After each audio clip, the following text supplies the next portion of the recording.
Hey,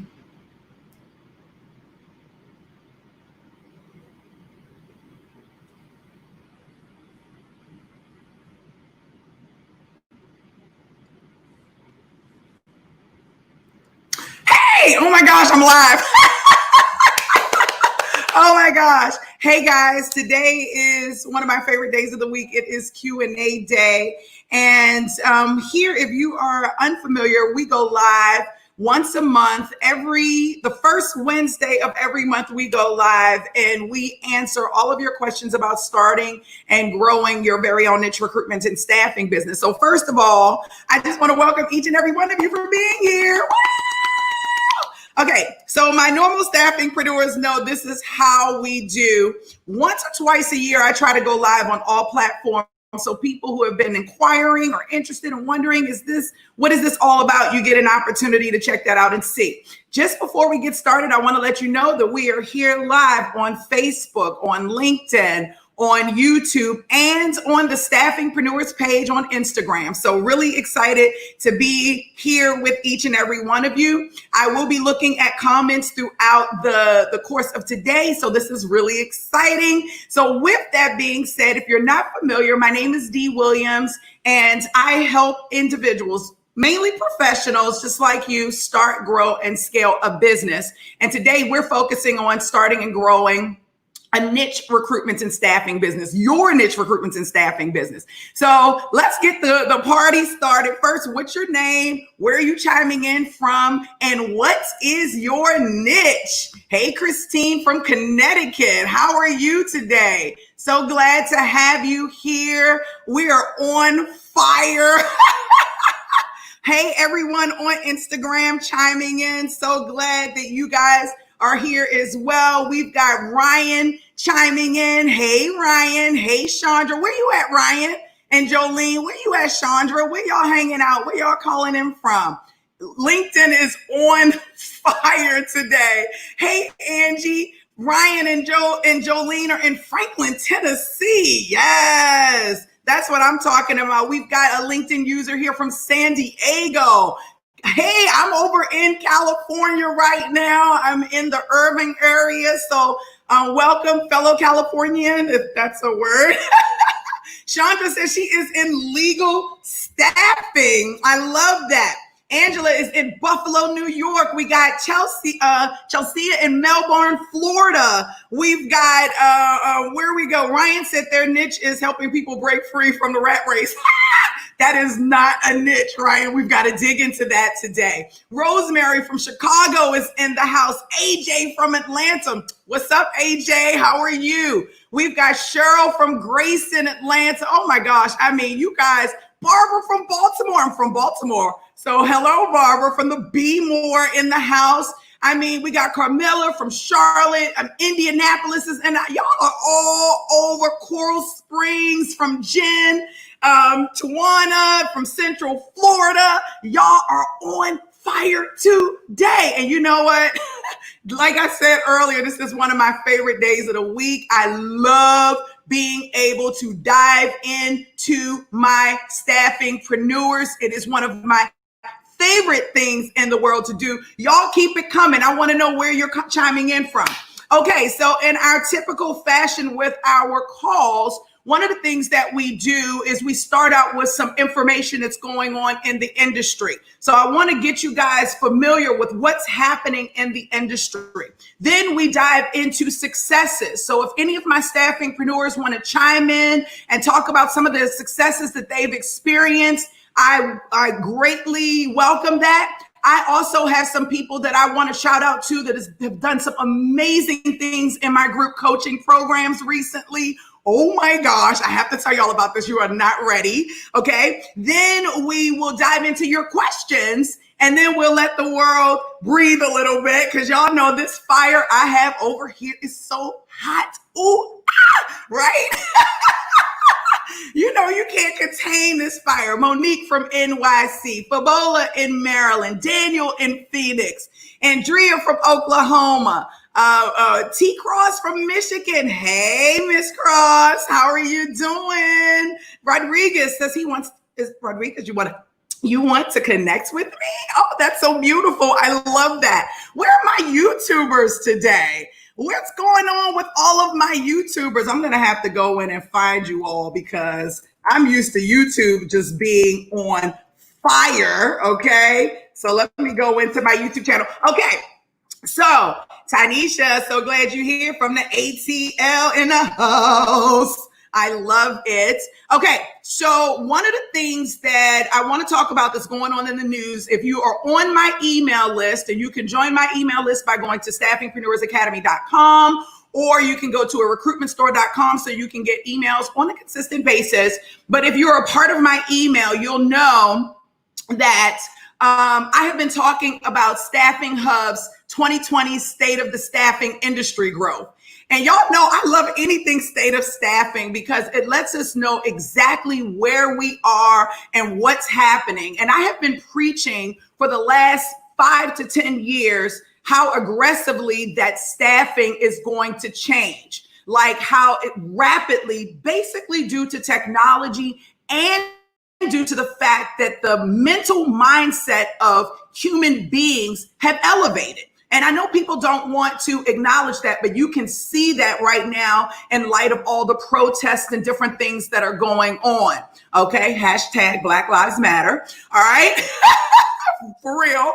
Okay. So you see this change that's taking place from a mental perspective, right? We're all elevating to a different level, but then technology, and you incorporate with that with technology, you're going to see a massive growth, and not just in the staffing industry, but across all industries. But today, hey, Lakeisha, so excited about your wedding coming up. Today I want to talk about some of the things that are going on in the state of the staffing, because the biggest question that I get on a consistent basis is is staffing dying? Being as though the pandemic has been here, and with all the changes are taking place, is staffing dying?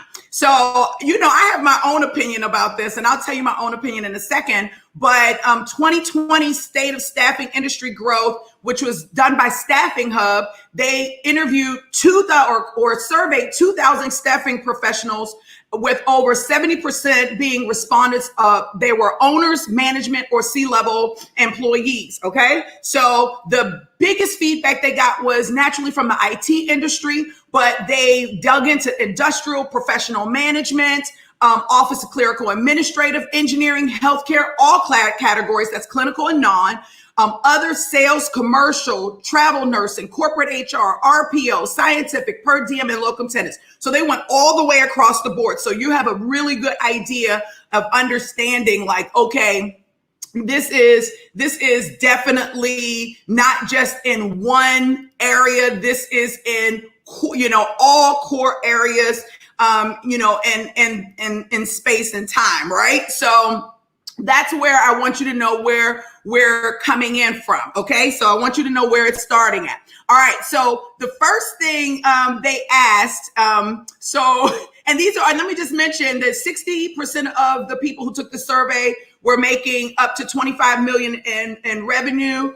In business revenue, 22% were in the 25 to 100 million business revenue, and 16.9% were above 100 million. So again, this has gone across the board. Now, they asked a question and they said, what do you think about the pandemic and the changes that are going to take place? Do you believe that the industry is going to grow? Staffing I'm speaking about, or do you believe that the industry is going to basically crumble and fall? And I thought this was like one of the best questions, because again, this is a question that I get asked on a consistent basis. Almost all staffing agencies, let me just mention, have been impacted from a revenue perspective. Some verticals a little bit more than others, definitely, but everyone has been impacted in some way, form, or fashion. Okay, so they asked these 200 staffing agencies, is the industry going to be knocked down, or will the industry come back from the pandemic stronger than before? 70.61% said that it's going to come back stronger than before. If you agree with that, put a 1 in the chat box. If you agree with that, put a 1 in the chat box if you believe staffing is going to come back stronger than before. Okay? 15% said it's going to be the same, and 13% says it's going to be weaker. If you think it's going to be weaker, I want to know that too. So tell me, do you think that this is going to be a weaker emergence, or do you think we're going to come back from this thing like on freaking fire? I'm talking on fire. Okay. Hey, Marvel Leon. Awesome. Awesome. It's nice to have you here. I appreciate you being here. Okay. So question, put it in the box. I want to know. Oh, you guys are on fire today. Everybody feels like we're going to come back stronger. That's what I'm talking about, because that's exactly what's going to happen. Hey, LaTanya, glad to have you here. The industry is definitely going to come back stronger, okay? And it really based on the niche, right? When I say based on your niche, some niches are going to be super aggressive and growing, and some niches are going to have some slow growth, but they will pick back up. The economy will definitely pick back up, right? Now, one of the things that I've been saying secretly, I said secretly, to my, hey Tracy, to my staffingpreneurs on IG, is that, you know, a lot of businesses are predicting that we're going to have another wave of COVID, right? A lot of businesses, I've been getting emails and I've been talking to a lot of executives, and they are preparing for the second wave. However, the economists are saying that staffing is going to pick back up. As a matter of fact, USA Today posted an article recently. I posted this in one of my groups. They said that that 20 million people, this was as of the end of May, 20 million people have lost their jobs, right? Give or take. They're estimating that 15 to 16 million of those jobs are going to come back as temporary positions or as contract positions. And I thought that was interesting. And you have to ask yourself, why would they come back in that capacity? Well, think about it. If companies are thinking that this wave is going to come back, it doesn't make sense to go back and hire people full time if they're unable to keep them, or if they're not going to be able to work physically for some of those organizations once the pandemic picks back. Once everything picks back up in the third quarter, right? So the logical thing to do is to, get your employees back, get the business back up and going, generate as much revenue as you can before the pandemic hits, but do it in a super smart way. And one of the super smart ways of doing that is outsourcing it through a niche recruitment and staffing agency business. Okay. So I think that direct hire is going to get slower. And I think that the contract and the staffing side is going to shoot up in a major way. And one of the things that I want to do is prepare for this. I want to prepare you for this. So what I just really quickly, I have to chime in on everything when it is about you all growing and starting and taking your niche recruitment and staffing business to the next level. You've got to think about how you can dive in and be a part of the change that's about to take place. So you can see on the bottom of this video, there is a banner. And there's a website. I want you to go to the website and visit, because we have a class starting on June 6th. I want you to be a part of it if you're interested in starting your niche recruitment and staffing business. Then you can join my community and you don't have to wait once or twice a year to see all the live calls, right? You can be a part of this amazing community right now. So let's get back into the swing of things, because I don't want to sidetrack. I really want to open your minds about what's about to happen. And then I'll let you guys take over the call, because this is ultimately your call. My job is just to get you fired up and get you ready for your call. Are you fired up? I know you are. Are you fired up? Hey, I know you guys are fired up. I love it. If you're fired up, put a 1 in the box. Say, I'm fired up, D. I like what you're saying, and I'm fired up. If you're watching on YouTube, like. If you're watching on Facebook, like this. Make this video go viral. We want to impact the entire world. If you're about that life, I know you are because y'all watching my stream. Okay. So there you go. Now, something for my newbies. Okay. Something for my newbies. They interviewed these staffing agencies and asked who's offering specials to people based on the pandemic. Who's offering specials? Okay, firms. Only 20% of firms are offering specials. Nearly 80% of staffing firms say they do not expect to offer special pricing or packages during this time. That means that you guys who are brand new cannot get caught up with, oh my gosh, Dee, I'm so new, so I lowered the price. Or, oh my gosh, Dee, I'm so new, I didn't feel like I was worthy enough to charge market value. No, we are charging market value. Even the most set up, most together staffing agencies are not offering special pricing or packages because this is a hard time for everyone. And the value that we bring as niche recruitment and staffing agencies is bananas. And most people don't understand that value. For all my staffingpreneurs, put a 1 in the box if it takes you time to find talent, to source the talent, right? Find and source the talent, to screen the talent. How many people do you have to talk to a day or a week in order to get to the quality candidates that's a right fit for your client? Then you've got to assess the client after you screen them with tests, personality tests, skills tests, behavioral tests, right? All of these other things. Then you have to go in and sell them on the opportunity, right? You have to then after you sell them, you've got to guide them through the entire recruitment process with your client. After you guide them through the process, then you have to be a part of the negotiation process to make sure whether it's contract or direct hire, whether it's temp or perm, you've got to negotiate the hourly rate or the salary. Then after that, you're dealing with the follow-up, right? Making sure that they stay at the job and that they're happy and that the match was made and continuing that relationship on for years to come. It takes work.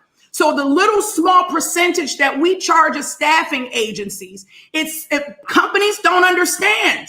They think that we're just cashing in, but no, we put in hours. How many people here work more than 40 hours a week on staffing, right? I tell people, if you're coming into this business part-time, expect to work 40. If you're coming in full-time, expect to work 80. Because this is a people business. We supply and support people. Right? So with that being said, it takes a lot for us to really get down to the meat and potatoes of making that real match between amazing candidates and amazing employers. It's a real job, right? So no special pricing or packaging, guys. We don't want to do that, my staffingpreneurs. That is not acceptable, okay? Now, a couple more things I wanted to dive into with this thing. Oh my gosh. I'm so fired up. Okay, so a lot of them are asking, what software tools does your firm use for remote work? Of course, you know, 36% said who? Zoom. Zoom is the new platform that everyone is absolutely taking advantage of. If you are not on Zoom, honey, you got to get with the picture. Also, Microsoft Teams comes in a second best, 29.71. Then your ATS for anybody who is working in their niche recruitment. And let me tell y'all what somebody told me the other day.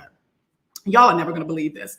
So I was talking to a staffingpreneur. I'm talking to y'all one-on-one right now because this is serious. I was talking to a staffingpreneur and she said that she was in a Facebook group and she thought that one of my staffingpreneurs had stepped out of my community and started her own business, showing people how to start a staffing business, which I don't really care because there's so much room for everyone, right? And if she knows how to do something that I don't, or she wants to be a part, that's cool. So I don't have a problem with that. This is the problem I had a problem with. She told people that they could get started in 4 weeks. Like, that's not even possible. That's not even remotely possible. It's so much involved with setting up the foundation of your niche recruitment and staffing agency. And not only that, and I don't know about her in particular, but another conversation that I had with another gentleman online who's telling people, yeah, you could start your agency, is saying, don't use technology. Don't use an applicant tracking system. Use a spreadsheet. Ding, what? Like, that would be absolutely crazy if you're running a niche recruitment and staffing business and you are not using an applicant tracking system. You have to use an applicant tracking system for so many different reasons, right? One, you want to be able to manage the process. A spreadsheet is not going to allow you to do that effectively. Two, you want to be able to connect with your candidates easily. And a lot of the applicant tracking systems now have this email marketing campaign piece. They have a text messaging piece, right? So they have all of these components to the ATS. You want to be able to see notes in the system. I'm going to tell y'all, for anybody who is starting a staffing business or working in one, and you're a 1 or 2 man firm, right? The hardest thing is being able to find ways to have a vacation, to vacate. Right? And when I say vacate, meaning you can take your business on the road with you. That's not a big deal. I'm in California now. You know what I'm saying? You can take your business wherever you want to take it. But the reality is that, you know, when you are a 1 or 2 man or woman firm, it's a little bit more challenging to have the freedom that you want when you don't have an applicant tracking system. Because then you've got to try to put the pieces together in 50 different ways. And your ATS goes with you. It's web-based. It goes with you. That means you can sit on the beach. Y'all know, for y'all to know me, I got up one Thanksgiving morning, 9 a.m. I told my daughter, I said, we're going to go to Cancun today. I'm tired of the U.S. I need a vacation. We're going to get up and go to Cancun. And she's like, are you crazy, Mom? I was like, nope. Pack your bags. We're going to Cancun. By 9 p.m. on Thanksgiving evening, we were in Cancun on the beach, sipping out of those, what do you call those pineapple little cups, okay? Having a blast, all right? You have the ability to be anywhere that you want, but my applicant tracking system went with me. So when I sat on the beach and I opened my MacBook, right? I was able to see what candidates were in play. I was able to talk to my clients from Mexico, from Cancun. I was able to do whatever I wanted to do, then put my MacBook down, jump up. I ran into the water, splashed my daughter until she got crazy, and then came back, dried off, drank a mimosa, and got back to work. The ATS allowed me to do that. It gave me the liberty and the freedom to do that. Okay, so I want you to understand that when people are telling you, you know, what you can do to start a staffing business and be successful, you have to have the technology. Okay, so your ATS is imperative. And y'all know my favorite ATS is Crelate. Y'all know I am a Crelate junkie, right? Because they have everything they need. I'm going to put this in the chat in the box so you guys can have it, crelate.com. And you can let them know that D Williams sent you /D right there. I'll put that right there. I'll change that little ticker right there so you can see that. It's crelate.com /D if you guys are interested in having your own niche recruitment and staffing business, or if you already have a recruitment and staffing business and you need the technology. You're not aware that, oh, D, I need this technology. Or maybe you're established and you hate your ATS. It sucks, right? One of the things I love about Crelate, it comes with the CRM and the ATS. So I don't have to use HubSpot although I love HubSpot, I don't have to use HubSpot or Pipedrive, and I can just use Crelate, and it has everything that I want and need right there. So I just wanted to throw that out there at you. You have to have an ATS. This is the most important piece of technology that you can have. Second most important is your Zoom. Because if you are out here interviewing, if you're out here submitting candidates today and not putting your eyes on them, what is wrong with you? Put a 1 in the box if you're doing video interviews with every candidate that you submit to a client. Put a 2 on the box if you need to work on that. Put a 1 in the box if you are video interviewing every candidate, or put a 2 in the box if you need to do better. In 2020, how is it that recruiters are actually submitting candidates without ever even face-to-face, no face-to-face interaction? They can't feel your energy. You can't feel their energy. You can't see if they're over embellishing what they're saying. So it's easy to say things and to do things when nobody can see your face. But hello, you have Zoom, you have FaceTime. Listen, Instagram. This is Instagram right here, guys. Instagram. Instagram. I have been FaceTiming since before FaceTiming was popular. In 2010, 2011, I was FaceTiming my candidates when they were not coming into the office. Candidates who do not want to come in for a face-to-face interview, that is fine. Get your FaceTime out. Get your Zoom out. Get GoToMeeting out. Get Microsoft Teams out. There is no reason why you should not be interviewing your candidates in the face, like face-to-face. Come on, guys, get fired up about this. All right? They are required. Don't be a slouch recruiter. Be an amazing recruiter.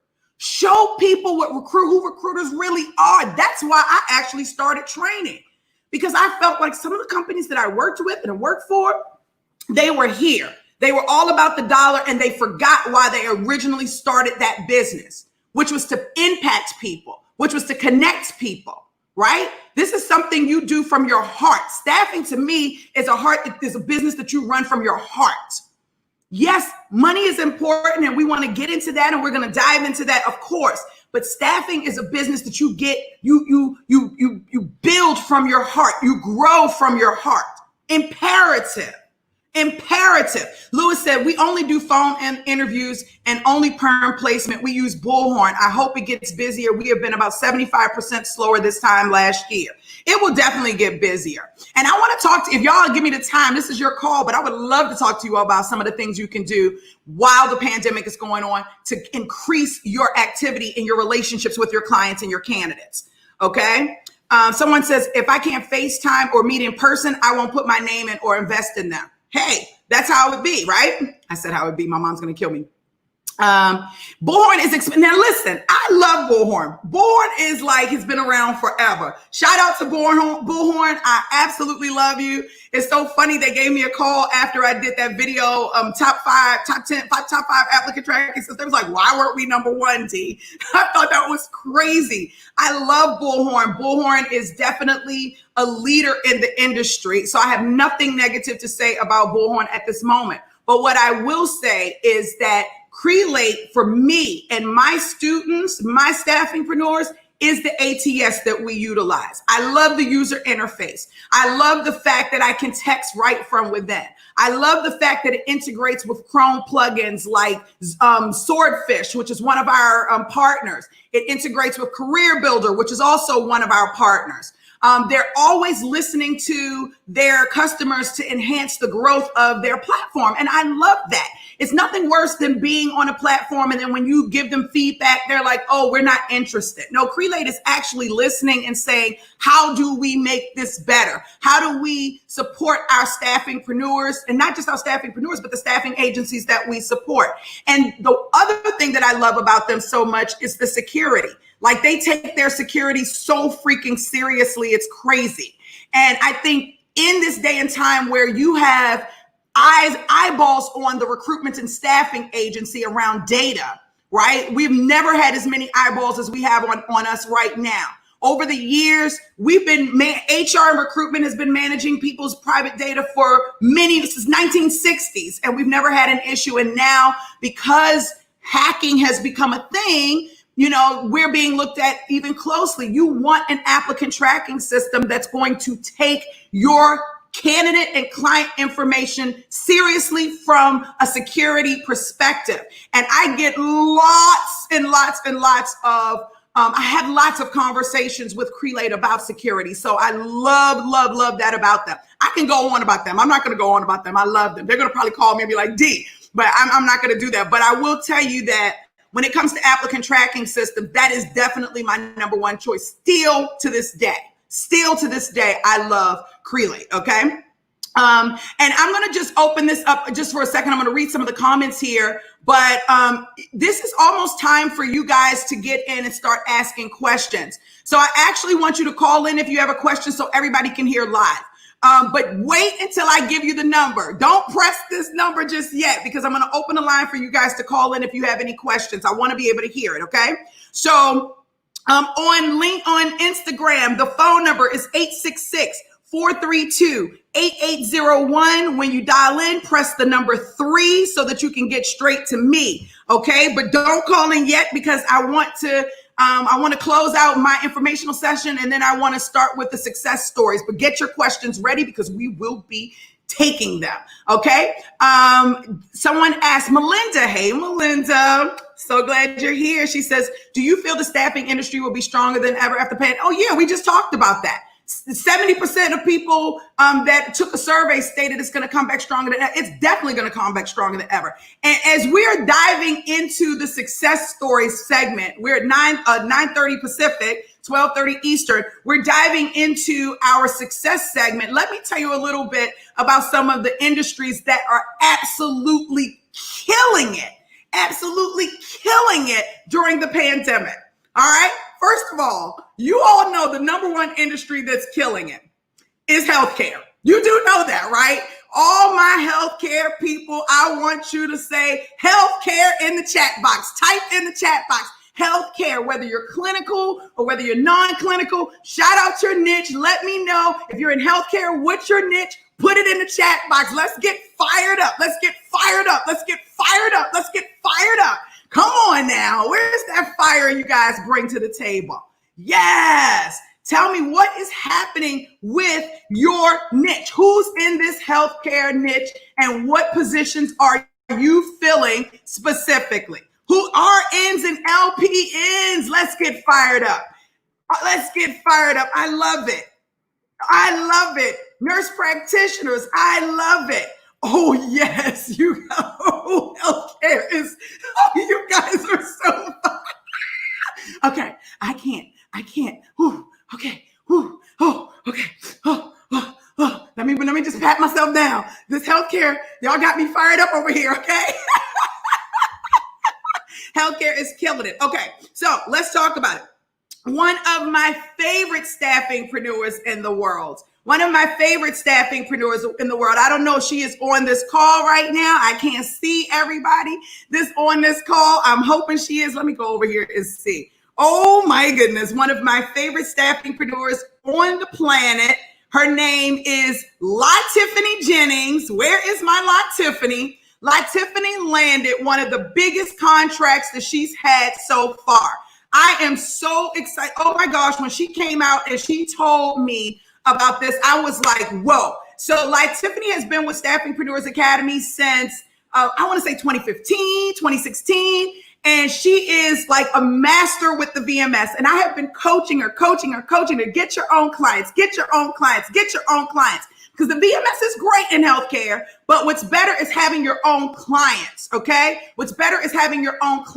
So I've been coaching her. Then she announced earlier this month, late last month, she landed a $2 million contract. Are y'all fired up for her? Show her some love in the chat box. That's what it's all about right here. Do it. She was able to place, I think, 13 nurses, and her contract ended up being around $2 million. Congratulations, Tiffany. Impacted 13 nurse lives. Hello. What's better than that? What is better than that? Impacting lives and making cash in the process. Hello. All right. I got to talk about my healthcare staffingpreneurs because they are on fire. We have a staffingpreneur that took my startup course, and you see the ticker on the bottom here. There's a link that you can press if you're interested in the startup course. June 6th, we start. This young lady took my last startup course. Shout out to everyone who's taken my startup course. Okay. She actually fell ill during the course, and she completed the course without me knowing, because I grade the homework assignments. I do graduation. We have a whole graduation ceremony, right? Online.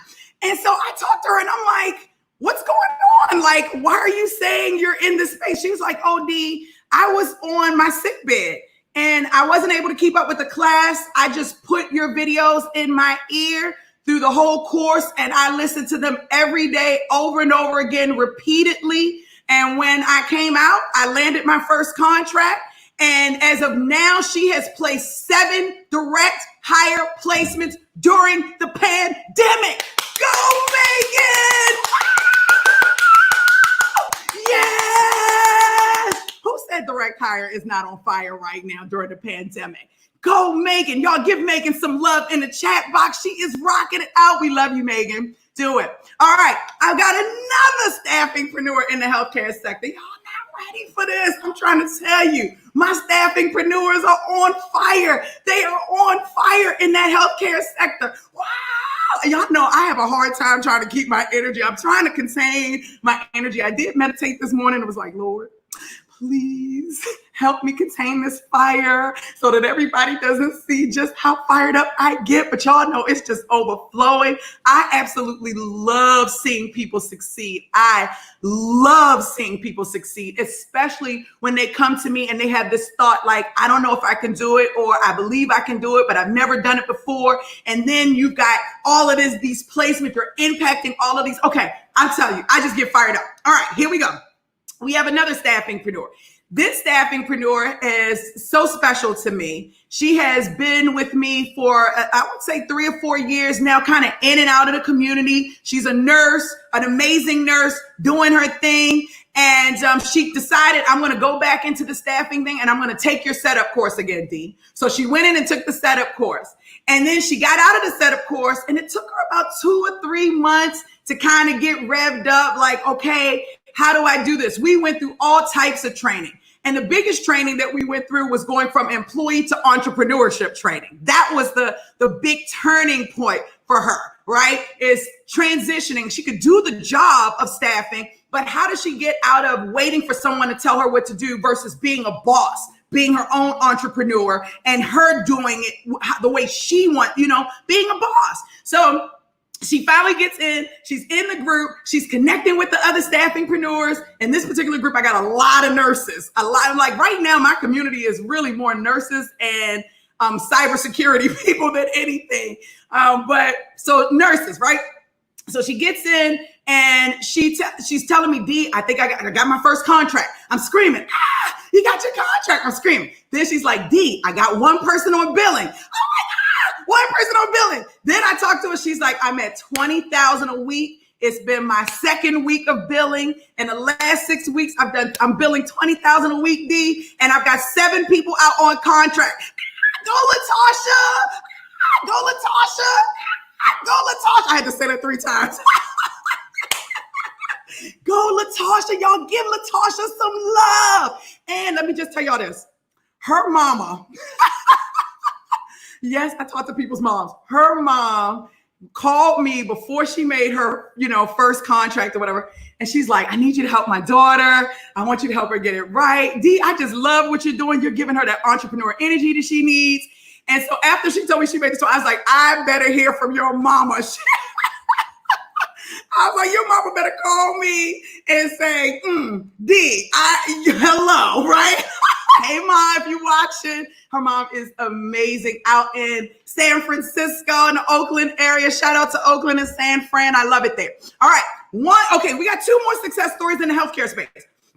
My next person I want to talk about is Joan. Joan, I'm surprised she ain't text me today. Joan is one of my favorite staffingpreneurs. I don't even know where Joan lives at. I need to ask her. Joan came out of my startup program with 8 contracts. Did y'all hear what I just said? When I say she graduated and she had 8 contracts, the next day after graduation, she just emailed me 8 different contracts. I'm like, Joan. And she was like, look, my daughter is going to come in and work with me in the business. And her daughter's come and work with her in the business. She just hired her first additional employee. Go, Joan. Joan, get it, girl. Rock it out, Joan. Okay, so she just hired her first employee. Joan has impacted so many nurses' lives, I can't even count. She has been billing out since the day she graduated. Joan is making somewhere roughly around $30,000 to $40,000 a week in billing. Give Joan some love. Go, Joan! Go, Joan! Go, Joan! Go, Joan! Yes! I love Joan too. Y'all get fired up for Joan. Give her some fire. Get fired up for Joan. She's doing it. I love it. Okay, so this is my last one that I'm going to celebrate for today. And then I'm going to open the lines up if anybody wants to share their celebrations. And we can also open the lines up for questions. I'm open for that too. Okay, this last person, I have to tell you, I think she met me on YouTube in January of 2019. I want to say, or I want to say January 2018, 2019. And probably, I think only 1 year. She came into my startup class. Okay, I'm telling y'all, my startup class is the bomb. I create real staffingpreneurs, if you aren't aware. All right. So she came into the class. She took the course. Joan, I'm sorry.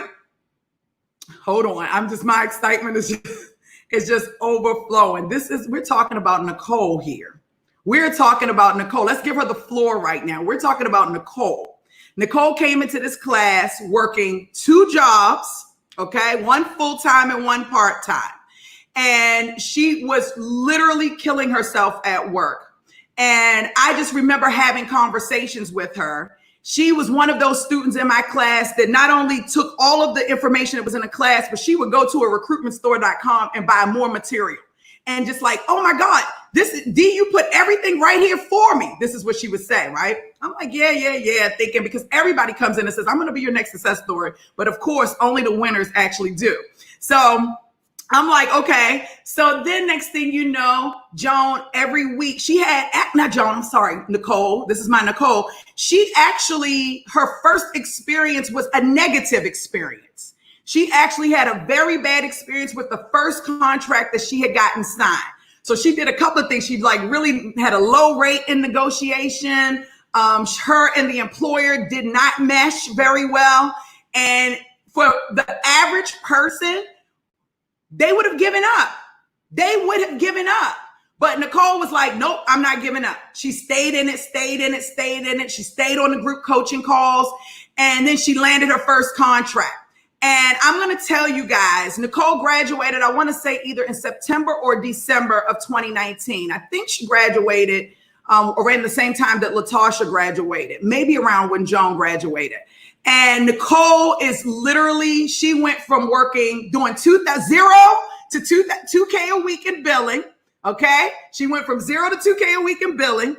Then she went up again in billing to 5 or 10K and quit her day job. She quit her day job and stayed on her part-time job. This woman said that she was in the closet at work. She was in the closet at work filling shift positions. In the closet at work filling shift positions. This is the type of tenacity that it takes to get your business off the ground. Do you understand? A lot of my procrastinators out there are talking about, I don't have time, I don't have money, I don't have no, honey. This lady said, I don't care what happens. This is going to be what happens. This is what I am going to do. So what she did was got into the closet at work. She rocked it out. She went from 0 to 10K to 2K, from 0 to 2K, 2 to 10. Then she came back 10 to 20. Then she 20 to 25. She is now, I believe, at the 30, but she's doing roughly around 30 to 35K in billing per week. And she is impacting so many nurses' lives. She has just hired 2 people on her staff as of last week. She's onboarding them and she's ready to take her business. I told her your next goal is 50K a week. She's like, D. I'm like 50K a week because every time she hits her goal, I double that goal just about because I know she's going to hit it. I want you guys, everybody watching this live, I want you to put a fire emoji, a heart emoji, a thumbs up emoji, a like emoji, a dancing emoji. I don't know what kind of emoji you got. I want you to give Nicole some love. Wow! Go, Nicole! Yes!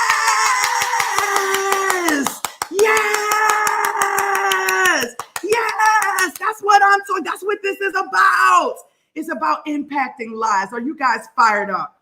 Are you fired up? Go, Nicole. Go, Joan. Go, Megan. Go, LaTasha. Y'all are on fire. That is just a little bit about my healthcare niche. Okay. Now I want to open up the lines.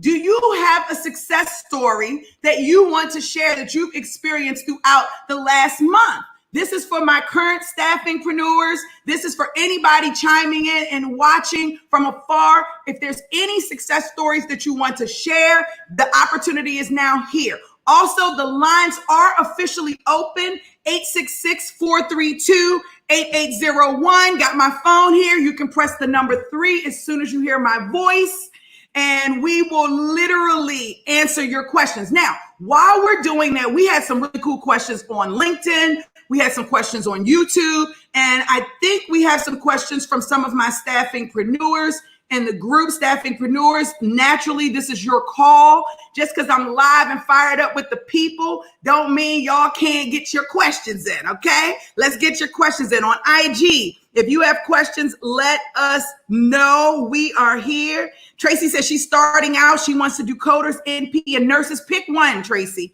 Pick one. You don't need all. Not to get started, not to get yourself where you want to be. You only need one to get started, okay?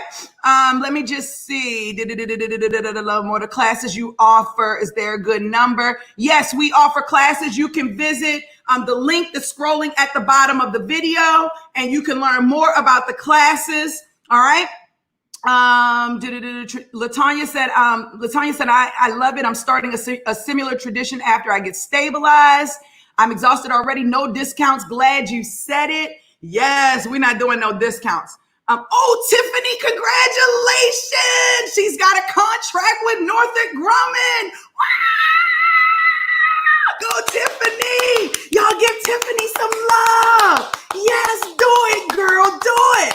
Where are my other success stories? Where are my other success? Let's get fired up for the successes. We've got to celebrate those successes. All successes are a good success. If you had an opportunity to talk to a potential employer where you can solve a true problem, that is a success. Even if you haven't landed the contract, it's still a success. Now they're in your mind. If you've spoken to an amazing candidate that you feel like you can market to clients, that is a success. Put it in the box. You deserve to be celebrated for the work that you're doing. Yes, that's what I'm talking about. Okay, I got questions coming in too while the successes are coming in. Lewis said, I want to learn more about contract staffing. Lewis, you can do that. Contract staffing is probably one of the better, I don't want to say better because I feel like every staffing agency should have a full business model, right? Meaning that they should take on the role of recruitment and the role of staffing. Because you want to have a full desk from a financial perspective. You want your money to come in both ways. On the direct hire side, your money is a one-time fee, right? You already know that. But on the contract side, you get paid for every hour that each one of your candidates are working. So that gives you residual, and they don't like for me to use the word residual, but that's what it is. Residual income as long as that person is on staffing every week. And it really just requires a different set of questions when you're talking to hiring managers to define whether or not that makes sense for them. Okay, so enough with the staffing agencies that are trying to offer everything. Your goal when you're talking to employers is to find out what's the surface problem, what's the specific problem, and to figure out whether or not you can be one to help and how you can help, right? So you want to ask questions. Not everybody needs a full-time person. Some people just need somebody to come in on a short-term basis or to complete a contract. So you shouldn't just be selling one service if you're a full-fledged staffing agency. You want to ask the right questions so that you can define which one of your services you actually want to offer. Okay? Vola says, my niche is cannabis. Do I need more specific niche like cannabis healthcare professionals? I say the cannabis industry is small, but you definitely want to continue to niche within a niche. Even from a funding perspective, when I talk to like my funding partners, they always tell me that the agencies that niche the most are the ones that are billing the most, right? So whether you're in cannabis, you do want to be specific. You want to create thought leadership and branding around your space in cannabis. So if you're doing insurance, healthcare in cannabis, yes, then you want to, and I'm going to pull my phone up so I can look right here. Yes, you definitely want to be specific. We place healthcare professionals in the cannabis space. I'm going to say one thing about the cannabis space that a lot of people are overlooking. Cannabis is not just about the actual product that you're touching. It's not just about placing like trimmers and bud doctors and so forth. And there are a ton of dispensaries here in California. It's not just about placing delivery drivers as well. This was considered an essential business during the pandemic. The cannabis industry is another industry that's skyrocketed like crazy. But I'm going to tell you one of the other reasons why it's skyrocketed. Because when you think of cannabis, you only think about the product, placing people who are dealing with the product.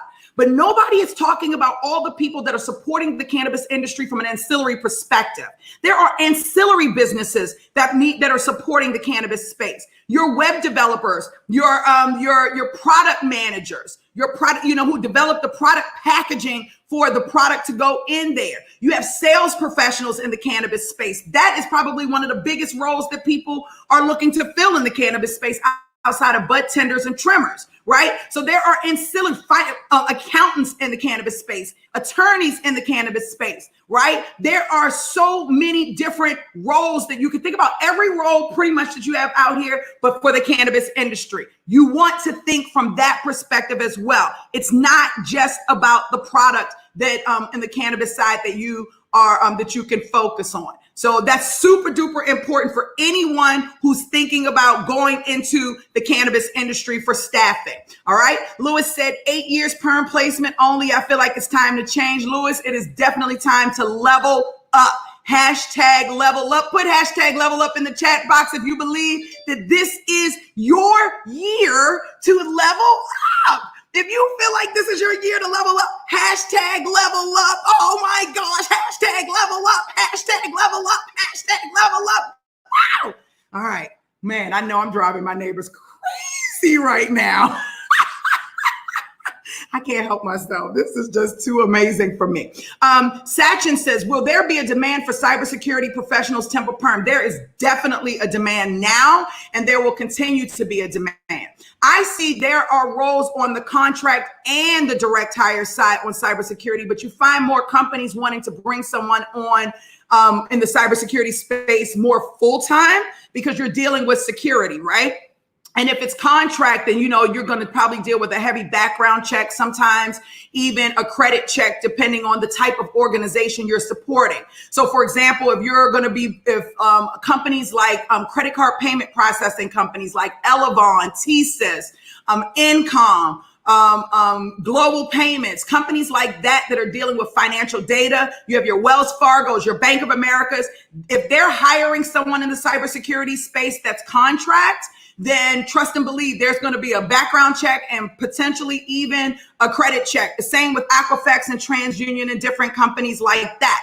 Okay, so just keep that in mind, that temp side is there, but people may not be as friendly to the temp as they are on the direct hire side.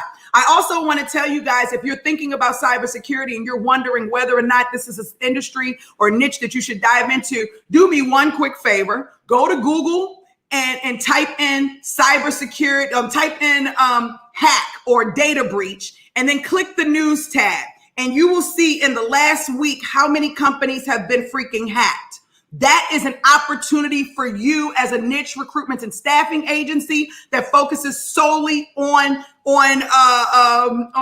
cybersecurity, on whatever role in cybersecurity that you're filling. So keep that in mind, okay? Keep that in mind. Colleen said, thoughts on the aerospace industry and staffing.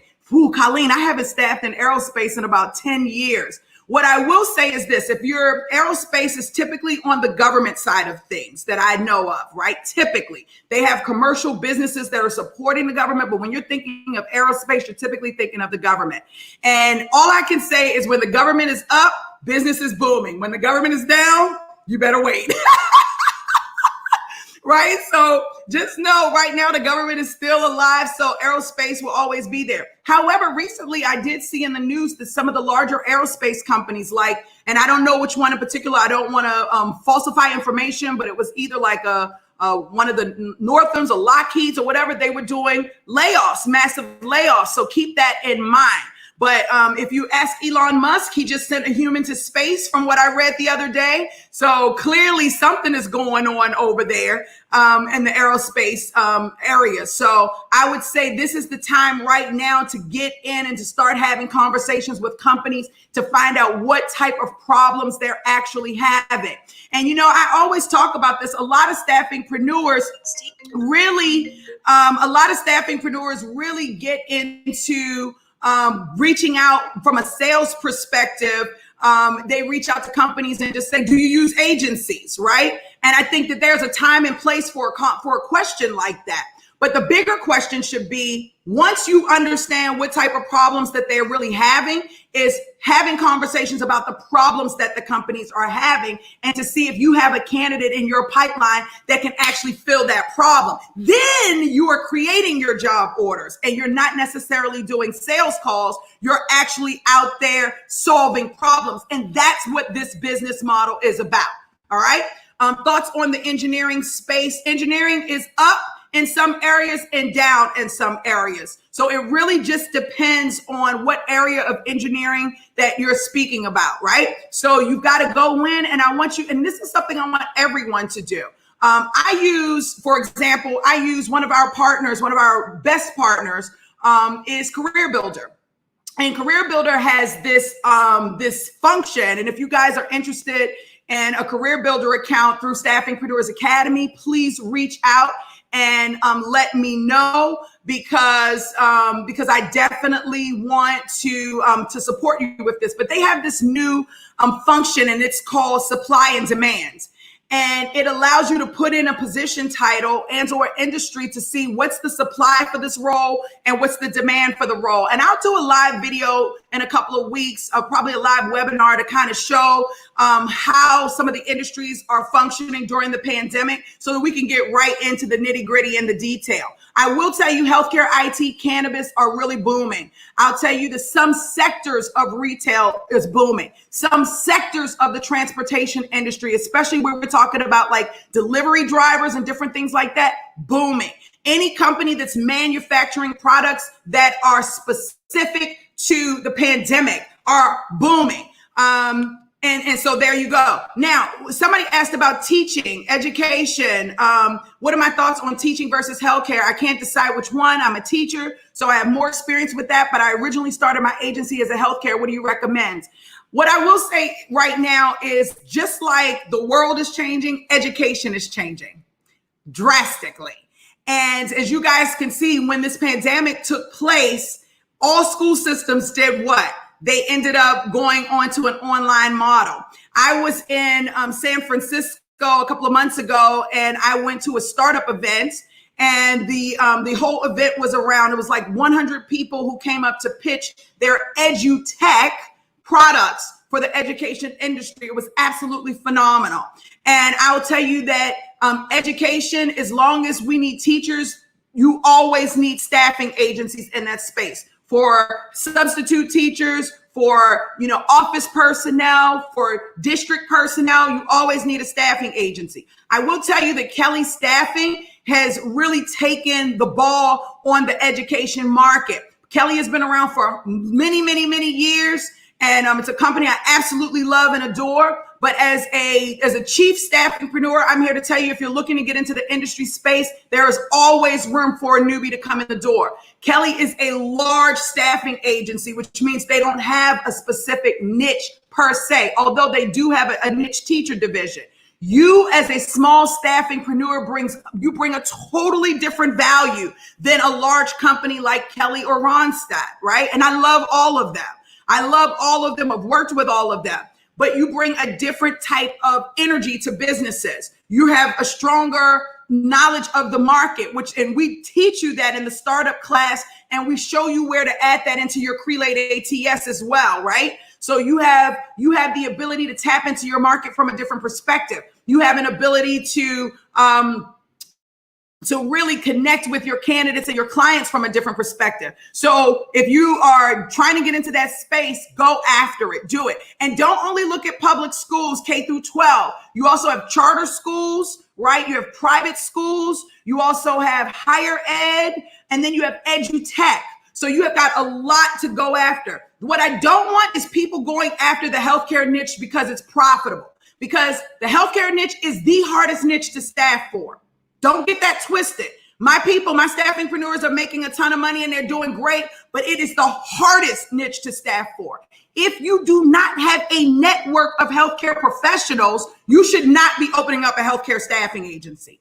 If you don't have a network of healthcare employers, you should not be opening up a healthcare staffing agency. If you have never done healthcare in your life, you've never held a healthcare role, you should not be doing healthcare staffing agency. It is a whole different ball game. I do not want people going into niches just simply because they're profitable. Because the moment you see the level of work that's involved, you're going to quit.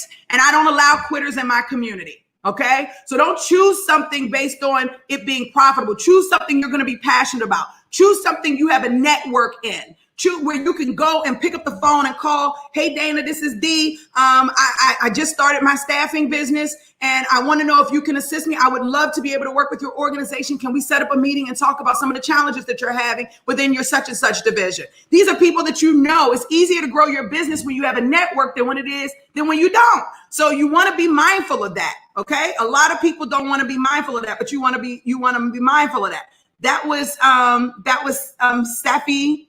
I'm sorry, I didn't pronounce your name properly, but I'm so thankful you're in my community. I love you. Thank you so much for being there. I'm in HR and higher education, would like to start my agency around human resources and executive leadership. So if you're in HR and higher education and you want to start your agency around human resources, executive leadership, and executive assistance, I say choose one to start off with. This is the big deal, Staffingpreneurs.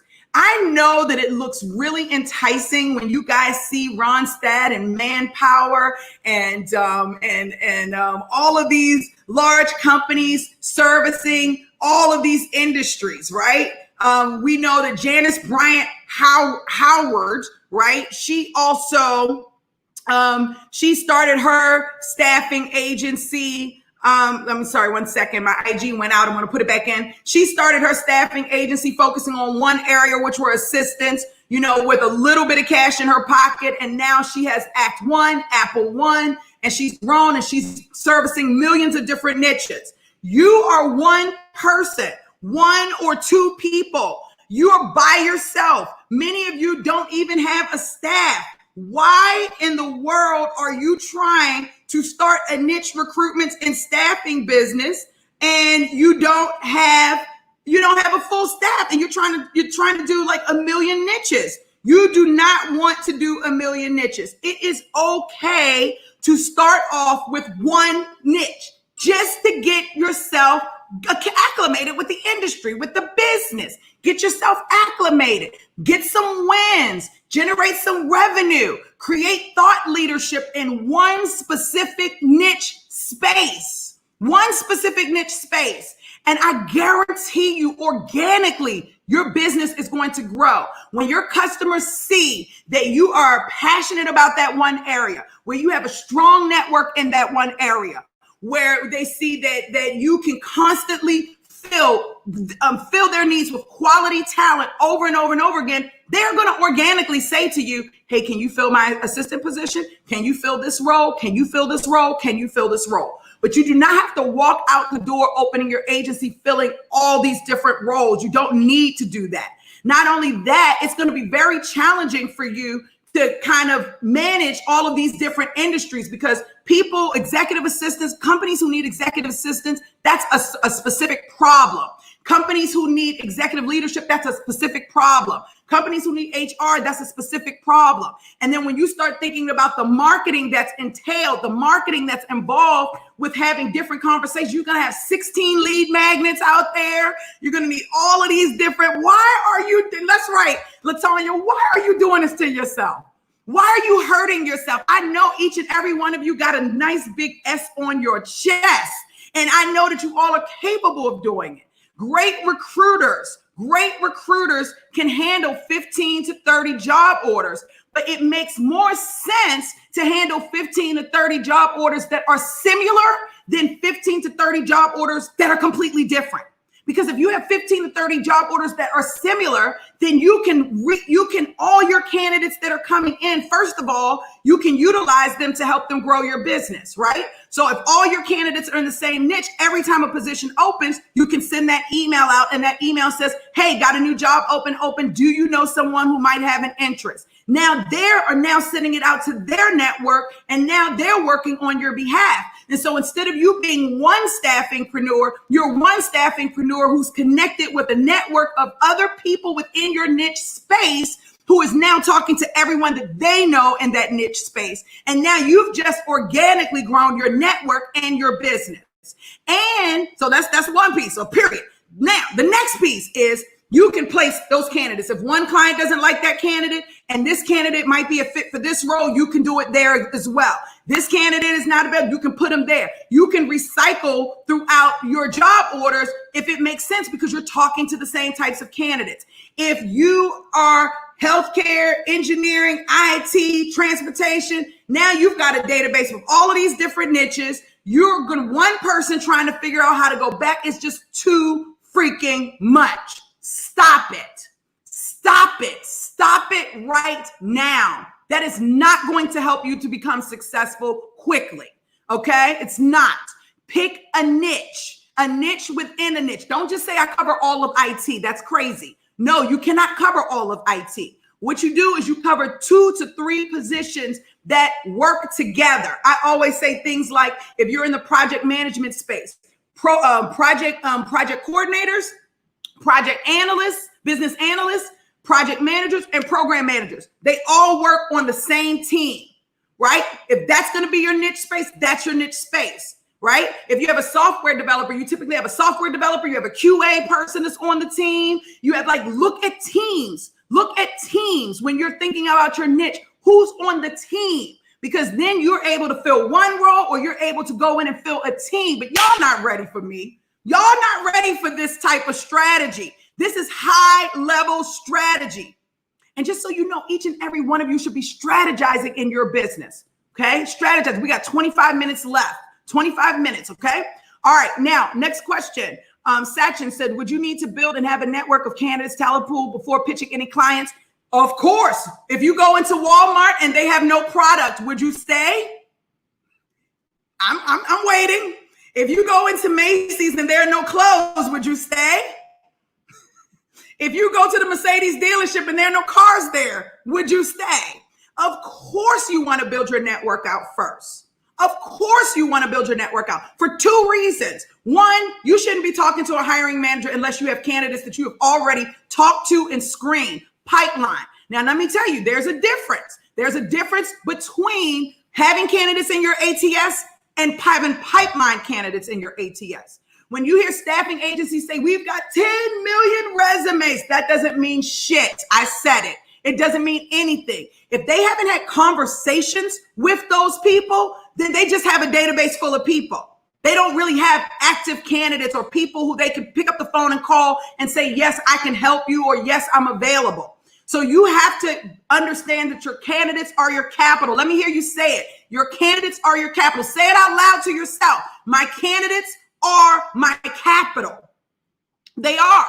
Your candidates, put a 1 in the box if you understand that your candidates are your capital.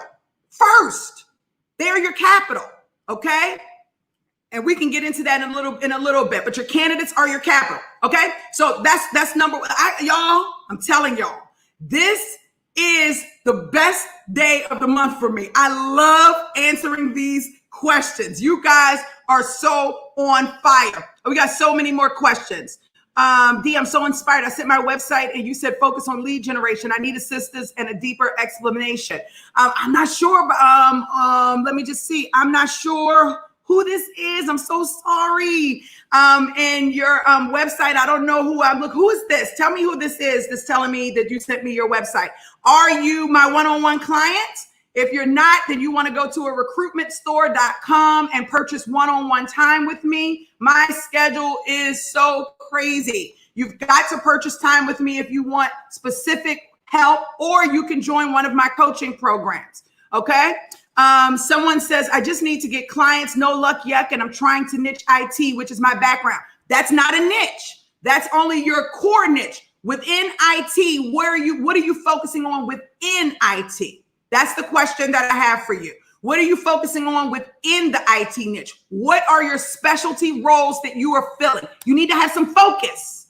You want to have some direction and some focus. Okay. So what roles are you filling specifically? More questions.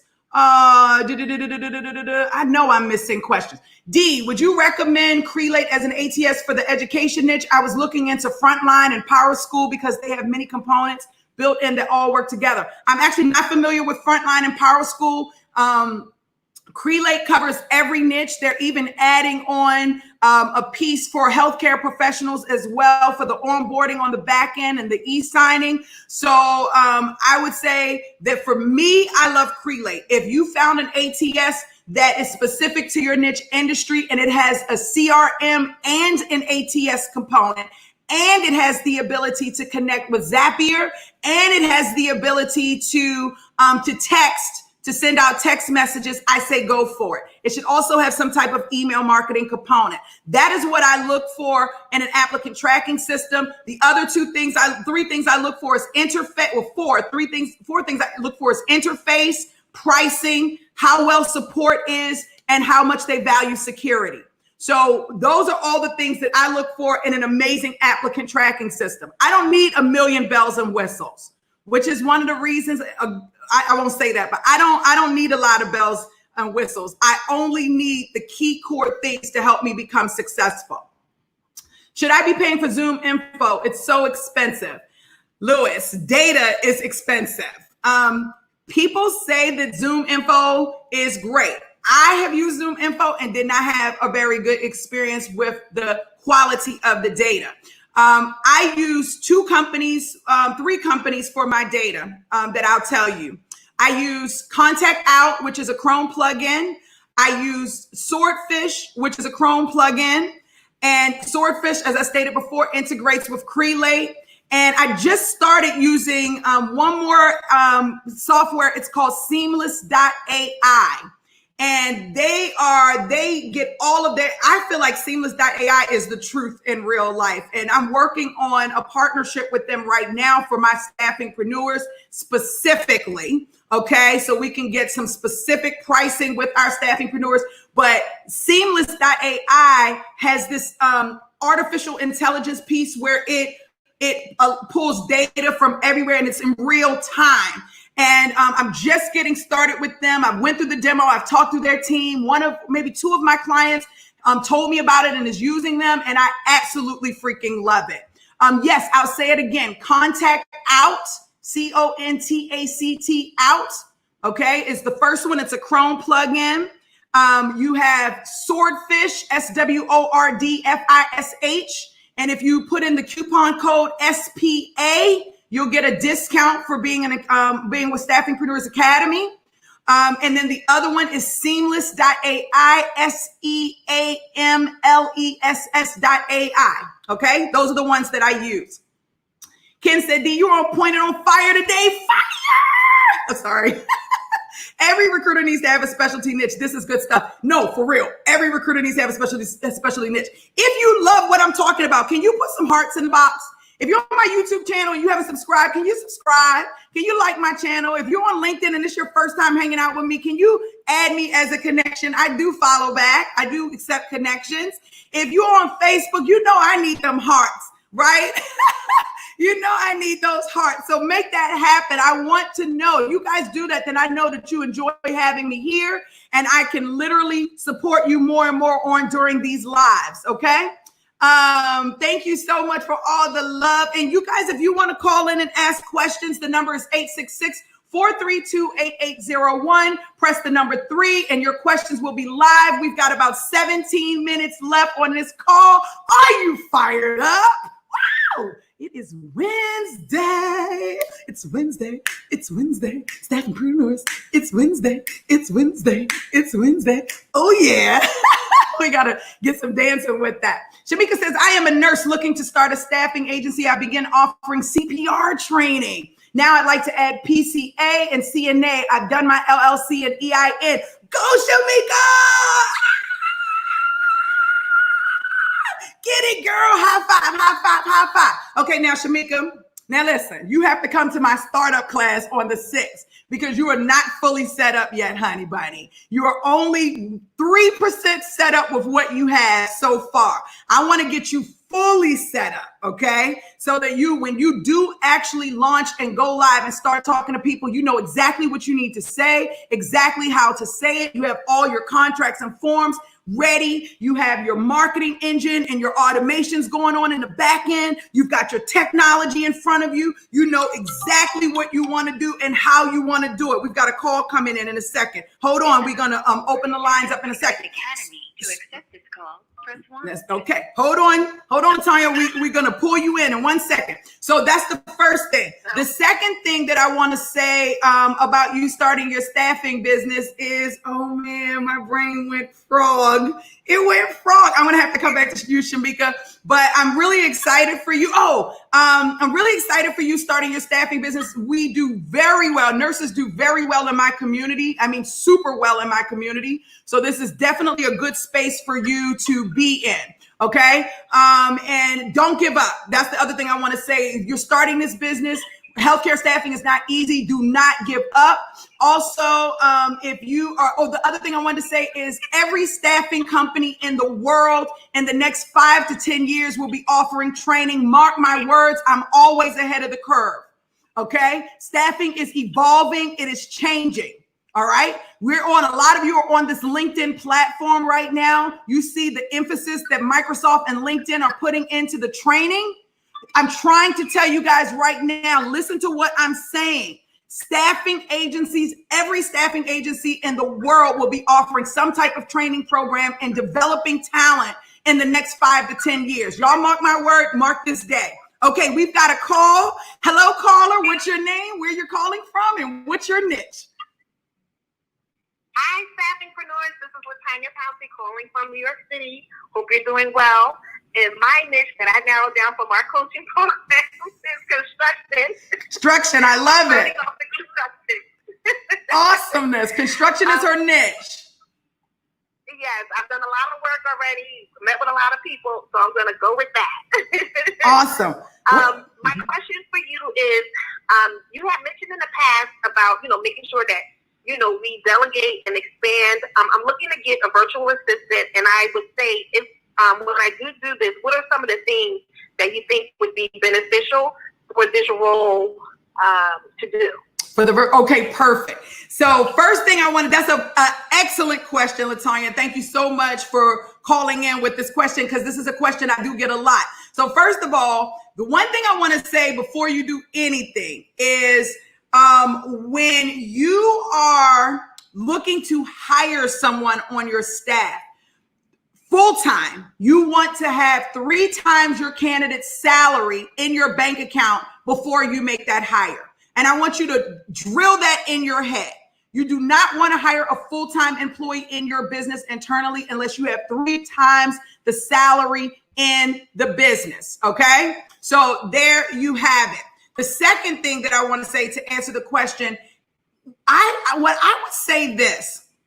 When you start working in the business, I always tell my staffingpreneurs to write down all of the things, one, that you don't like doing, the administrative stuff, any administrative work that you do not like doing, so much to the point that it's not getting done, you want to put that on a little sheet on the side, because that's going to be your starting point for your assistant. Okay. You want them to take off the things off of your plate that you are unable to do. You don't have the time to do, you don't have the resources to do, or that you don't like to do. That's number 1. Number 2, you've got to think about your business from the perspective of where are you weak and where are you strong. Okay. So where you're weak, you want your assistant to fill in. Where you're strong, that's where you go and you fill in. Okay. So that's the second piece of that. That's super important for you to identify. And I would like for you to pretty much stay there with an assistant. Now, if you are hiring a sourcer, like virtually, or a recruiter virtually, that's a little bit different than hiring an assistant. Okay. An assistant a virtual assistant should cover your administrative work, the paper pushing, or whatever, all of those things that are going on there. Okay. So make sure that you keep that in mind. But if you're hiring a virtual sourcer or a virtual recruiter, then the things that they do will evolve around, those particular roles in particular. Was that helpful? Yes, that was wonderful. Thank you so much for that. Thank you so much. Any more questions? Nope, that's my question for today. Awesome. Thank you, and I look forward to that next class. Awesome. Thank you so much. That was Latanya out of New York. We appreciate her. Thank you for that. Awesomeness. All right. I have a whole conversation. Jamal said, I'm lost. I have been able to find and put all the calls and class information I got. Jamal, I will get in your tail if you try it. I have emailed you. I have tried to call you. I have asked you to come into the startup class. Don't come in this group talking about something you lost. You don't know. Don't you do it. Coach D will come out, Jamal. Don't you try it. Tia, don't send him anything. He needs to call me directly. Okay? He needs to answer the phone and call me directly if he's having issues, because I've already talked to Jamal and emailed him. So do not listen to anything Jamal has to say in regards to this. Jamal, you are getting the I, just so you know. LOL, but not. You're getting the I. All right? Got to get on Jamal. I don't know. Sometimes we got to get on these people. Make sure that they understand what's going on. Don't try it, Jamal. All you got to do is get in your business. Your whole class is moving and graduating on the 16th, done on the 9th. You are responsible for your business. And I'm not just talking about Jamal. I'm talking to everyone. You are responsible for your business. You don't have an employer over your head telling you this is what you have to do. If you are going to actually be an entrepreneur and work your business, you are responsible for your actions in your business, period. There's a period at the end of that sentence, okay? So if you want to be successful in the business, it's your responsibility. If you want to fail in the business, it's your responsibility. But what this business takes is constant interaction in the business. It requires you to constantly work in the business, work in the business, work in the business every day.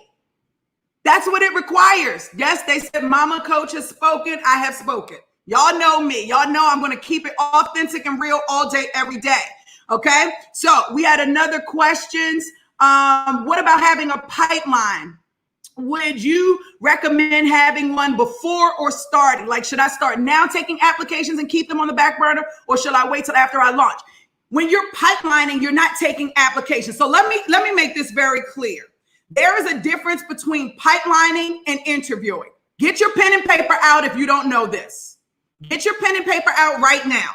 And we only got 9 minutes left. So I'm going to try to do this and answer as many more questions as I can in a short period of time.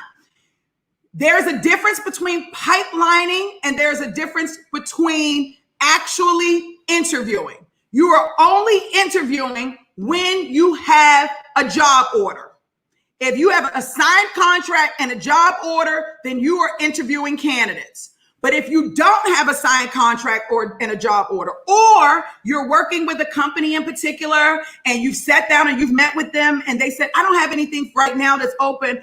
And you say, okay, so what about in the next 6 months? What are you predicting your needs to be in the 6 months? Oh, in the next 6 months, we're going to need 12 help desk people. Okay, great. That's all I needed to know. Then you go back and you start pipelining your help desk people. Now, when you pipelining is about getting to know someone and having a conversation.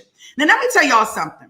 This industry has gotten very stank in a lot of ways when it comes to dealing with people. This is a people business. And when I say stank, I'm meaning that a lot of recruiters are so transactional, they don't take the time to get to know the candidates. And now the candidates are expecting every recruiter that they talk to be transactional. And if you're going to be a real recruiter, I mean one that really provides value to organizations and to candidates, it is your job to know everyone within your niche market. Whether you have a job order or not, it is your job to pipeline every day, no matter what. Like every day, you should have an hour on the calendar where you're simply reaching out to people and getting to know them within your niche space, where you're simply reaching out to them and you're saying, hey, I want to learn a little bit more about you, regardless of whether they're working or not. You don't care whether they're working or not. You want to learn about them and you want to start the relationship process. Because again, when you have an open job order, you want to be able to reach out to them and you want them to respond back. If any of you have experienced reaching out to candidates and you never heard back from the candidate, it's because you don't have a relationship with them. It's because you don't have a relationship with them. They're going to respond back to the people they have a relationship with. You have to have a relationship with your candidates, whether contract or direct hire. And for all my people in contract to say, girl, that's going to take too much time, that's why you're not winning the way you want to win. If you really want to win, you have to take the time to pipeline every day of the week. My best pipelining days are on Saturdays and Sundays. Those are my best days because people are home, they're free, they're not in the office, they're able to talk about how they truly feel and what they truly want.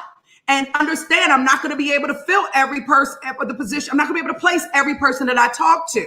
But every person that I talk to is a seed.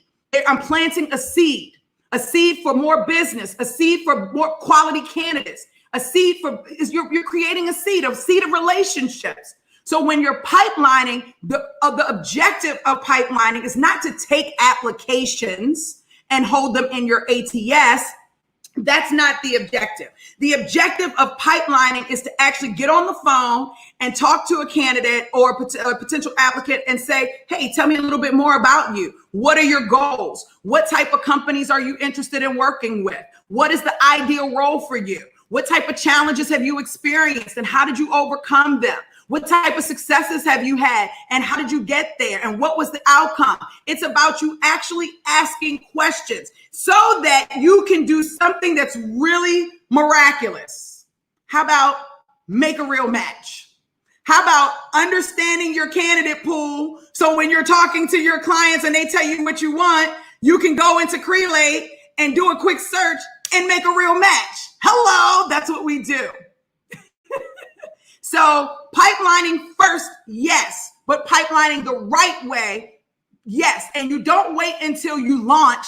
You pipeline the day you launch, okay? You pipeline it. See, people are trying to do things that they should be doing in the setup after they launch. No, there are things you do in the setup phase, which is build your marketing, get your strategies together, make sure that you have like all of that, your automations in play. You do all of that along with the legalization, your web design, all of that. And then once you launch, that's when you've already got your target 100 in the system.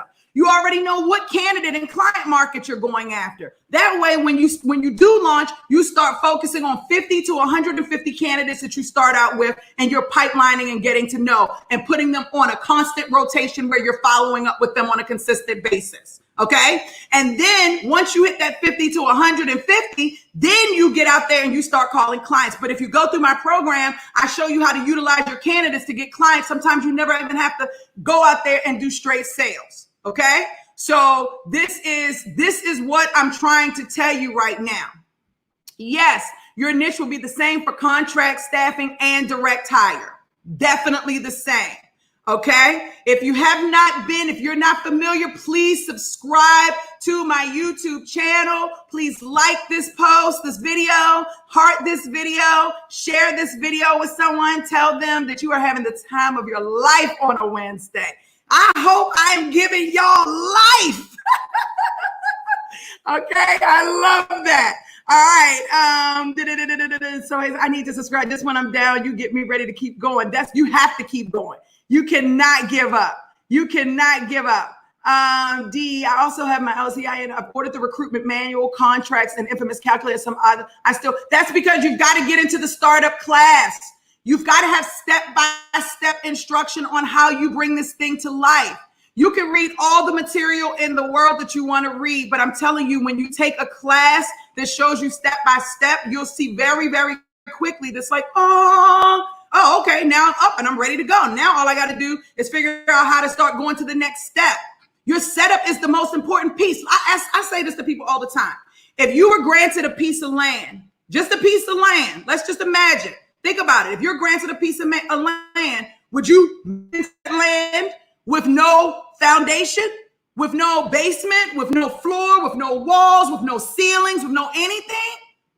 No, your husband or wife and kids will look at you like you're crazy. We're not about to live on this dirt. No, you've got to hire somebody to come in and to architect the infrastructure of your home to put on your land. When you get your EIN and your LLC and your domain name, all you've done is purchase your land. You haven't built the architecture of your home, of your business. Hello, high five. Give me a high five if you feel what I'm saying. High five. You've got to build the architecture of your business. Are you really about to come out here and start a staffing business with no strategies? Are you about to start a staffing business with a GoDaddy template website? Are you about to start a staffing business with no type of automation whatsoever? Are you about to start a staffing business with a blanket applicant tracking system and no customization to it so that you can literally start your business running? Are you literally going to start this without flushing out your niche market and knowing your numbers? Not on my watch, not on D. Williams' watch. No, you have to build the architecture on top of your land. You got to build the floor out. I like a basement, right? You got to have your pool in the back. You got to have your nice walls with your sky roof. And right after you do all of that, once you build the infrastructure, your business is set up. Then the next thing you want to do is learn how to run the business from an owner's perspective and to learn how to run the business from an employee's perspective, especially if you're 1 to 5 people in your business starting out. And if you're doing that, that's the phase where you start getting your interior designer or you becoming an interior designer and you start filling the place up with furniture. Now you already have your land, you have your architecture. Now you've got to have your furniture in there. Okay. And after you get your furniture in, what's the last thing you have to do? The people have to come in. That's when you breathe life into your home.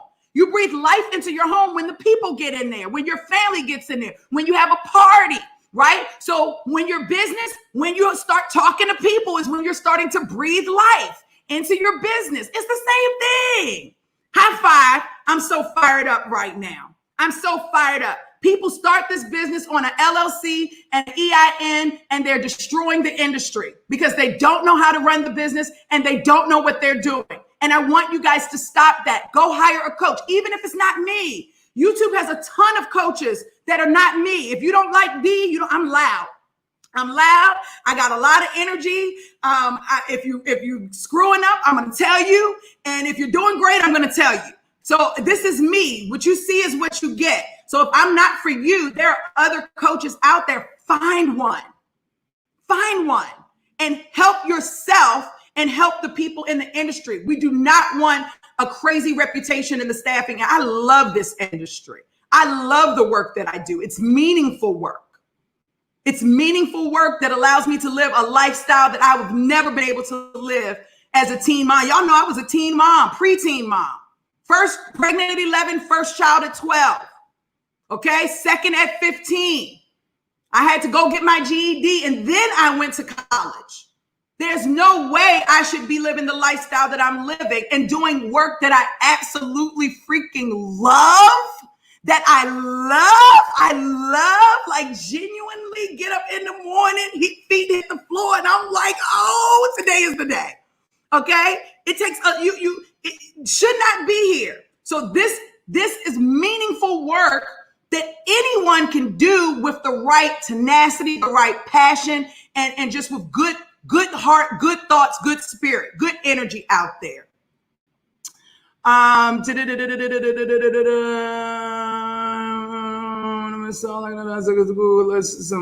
T is not even in that class, Jamal.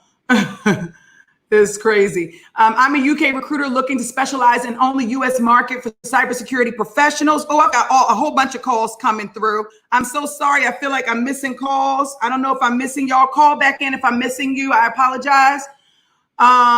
Yes, this will be available on the group page. UK recruiter, what challenges would you face? How would you tax work? I am not an accountant. We do have an official accountant that we work with here, Staffingpreneurs. If you go through my startup class, you will definitely see the information from our tax accounting firm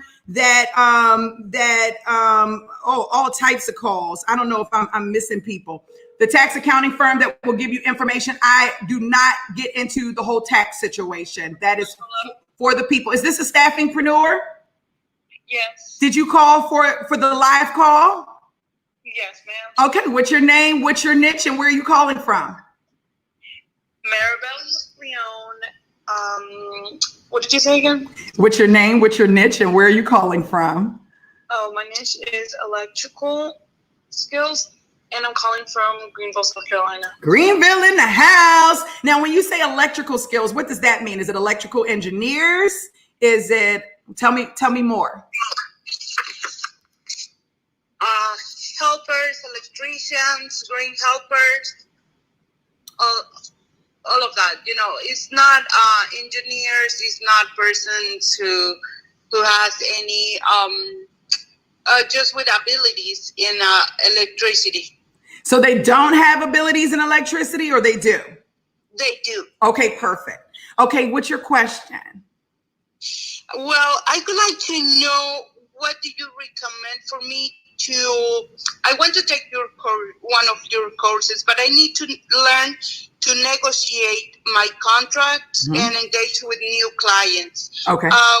What is the best of your courses do you recommend for me? Okay, so first things first, the only course that's open to the public is the setup course. All the other courses, you have to have certain things in place in order for you to be a part of those courses. So I just want to make that clear. So let's go back to your setup. Do you have a professional website? Yes, I do. Okay. What type of marketing are you doing for your business? I'm doing electrical on industrial, commercial, and residential. What type of marketing what's your marketing strategy look like? Well, right now I don't have. Okay. All right. So that means you have no automations in place either. Do you have a sell sheet? No, I do not. So I would encourage you to go through the setup course first, so that you can get your full architecture of your business set up completely. Because when you do that, then it'll be much easier for you to start thinking about negotiating the contracts, because you'll understand your business from a very different perspective. Right now, you're missing pieces because your foundation is not fully set up. So I would suggest the setup piece first for you. Oh, thank you so much, Dee. So how can I enroll in that setup course? Yep. If you're watching live, there's a ticker that's going across the bottom of the screen, and I will actually put it in the comments for you. So you can go in and click there and you can learn more for sure. Give me 1 second. I'm going to put it right in here for you. Copy. Okay, perfect. Now I'm going to add it into the comments and you can go there. I appreciate your question. And we really definitely want to flush your niche out a little bit more once you get into the class, because I don't feel confident with the niche. Like I feel confident with your niche industry, but the positions, they don't sound very clearly identified. And we definitely want to clearly identify the roles that you're going to go after. Okay. Exactly. Thank you so much, Dee. It was very nice to talk to you. Awesome. It was a pleasure to talk to you as well. Thank you so much. That's awesome. We've got a couple more calls. I'll keep the lines open just for a couple more minutes. I don't want to take over everybody's day. Sachin said, what challenges? I'm sorry, I didn't finish your question. I'm a UK recruiter looking to specialize in only US market for cybersecurity. What challenges would I face for tech work? Okay, so yeah, we talked about the tax piece. You want to talk to a tax accountant. If you go in our startup class, we have a tax accountant that we work with who's actually created a video to give you all the information you need to know about the taxes. If you go to my YouTube channel, there's also a quick video in there to kind of give you some information about taxes as well. Tiffany, I would definitely tell people about the startup class because I think everybody is interested in that. Richard said, I've been unemployed for some time now. I wish some of the recruiters I work with had your mindset. Oh, Richard, tell them to come to my class. Tell them to tell their bosses to get them in my class or to get me over there, because this is the fire I light in recruiters all over the world and account managers. And it's serious. It's contagious, as you can see. Thank you so much for commenting. Noel in Sacramento. Okay, let me just see. Should my LinkedIn profile be myself or just a part of my upstart recruiting business? With LinkedIn in particular, you should only have one account, right? And that one account should have all of your work experience on there, with your most recent job being your recruiting business. All right. I love Henry Lando. I'm going to, this thing allows me to share my screen. I cannot believe it. Let me see. I'm going to share my screen here. Henry Lando on LinkedIn. He's one of my favorite staffingpreneurs in the entire world. He's in the healthcare space. If you guys haven't met Henry, you tell him B. Williams sent you. And he is the owner of his business, doing, I won't tell all his business, but definitely doing well over $1 million a year in his business, placing healthcare professionals all over. He has a very strong LinkedIn network. I love Henry's profile because he tells you straight out, I'm a recruiter. He says he's helping healthcare professionals find their dream job. And then he lets them know that he's the CEO. So he is definitely Chief Executive Officer and healthcare recruiter for employers and for candidates. And this is the experience that he has on here. Now, he didn't list any of his other work experience. He just listed this for him. And I think because this is Henry's first real endeavor, I am his first real coach. I'm so honored and thankful to be his first real coach.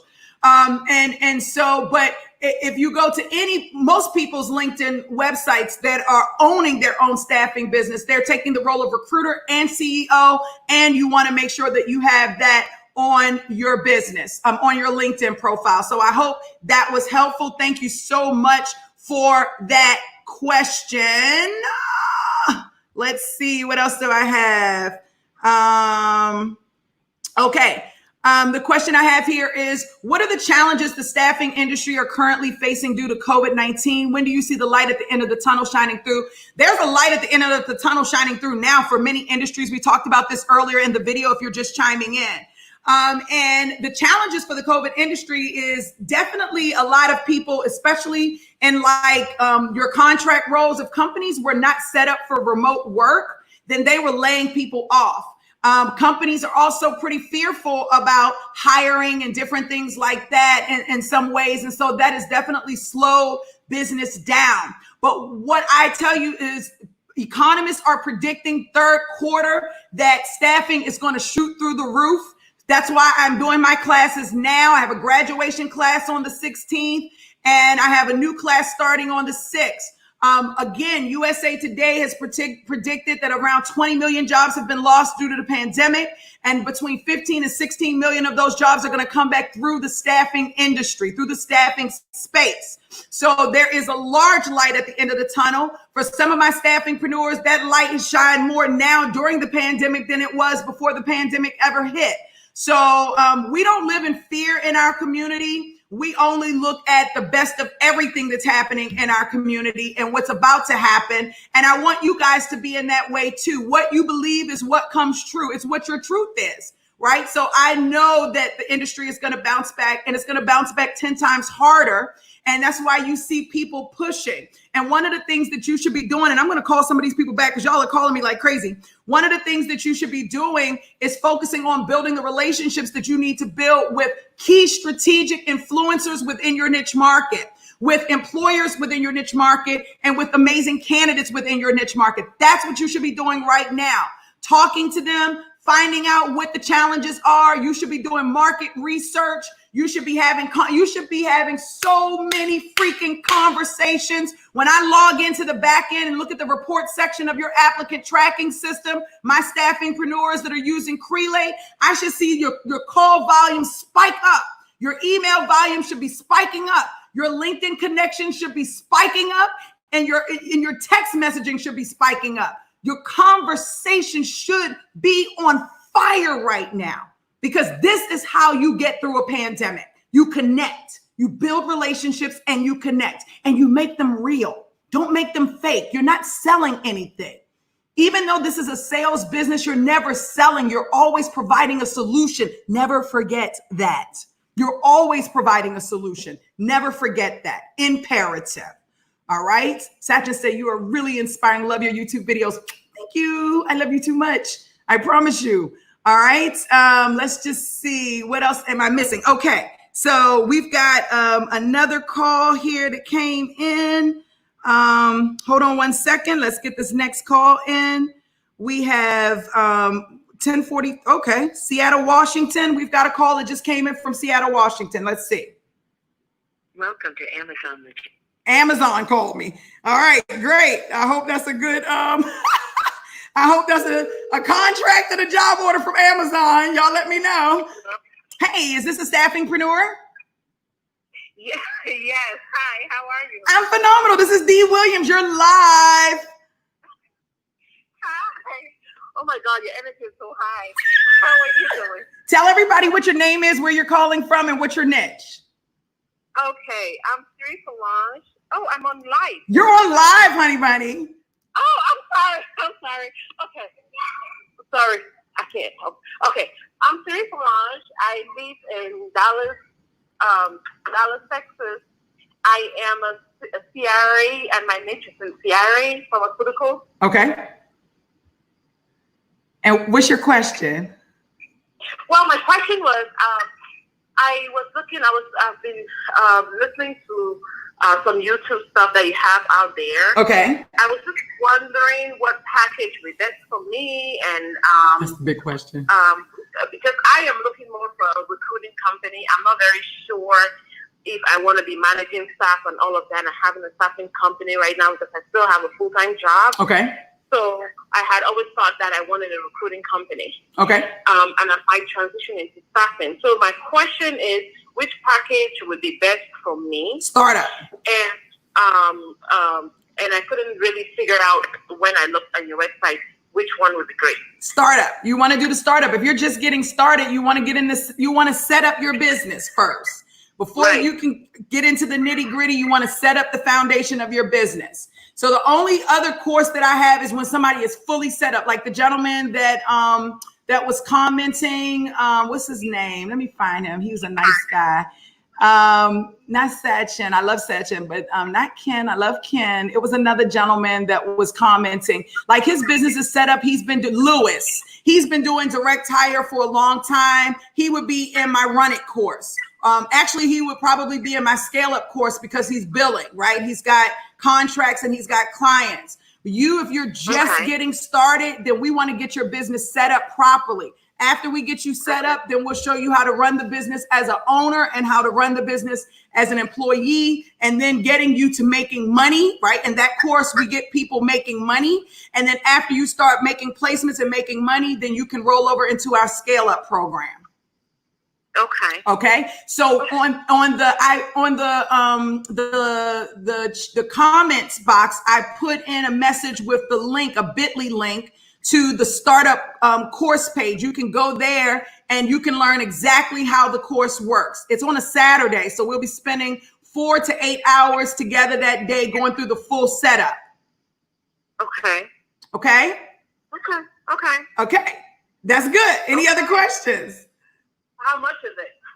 It's $9.97, one-time fee. $9.97. $9.97. That's right. Okay. So my only option is to set up.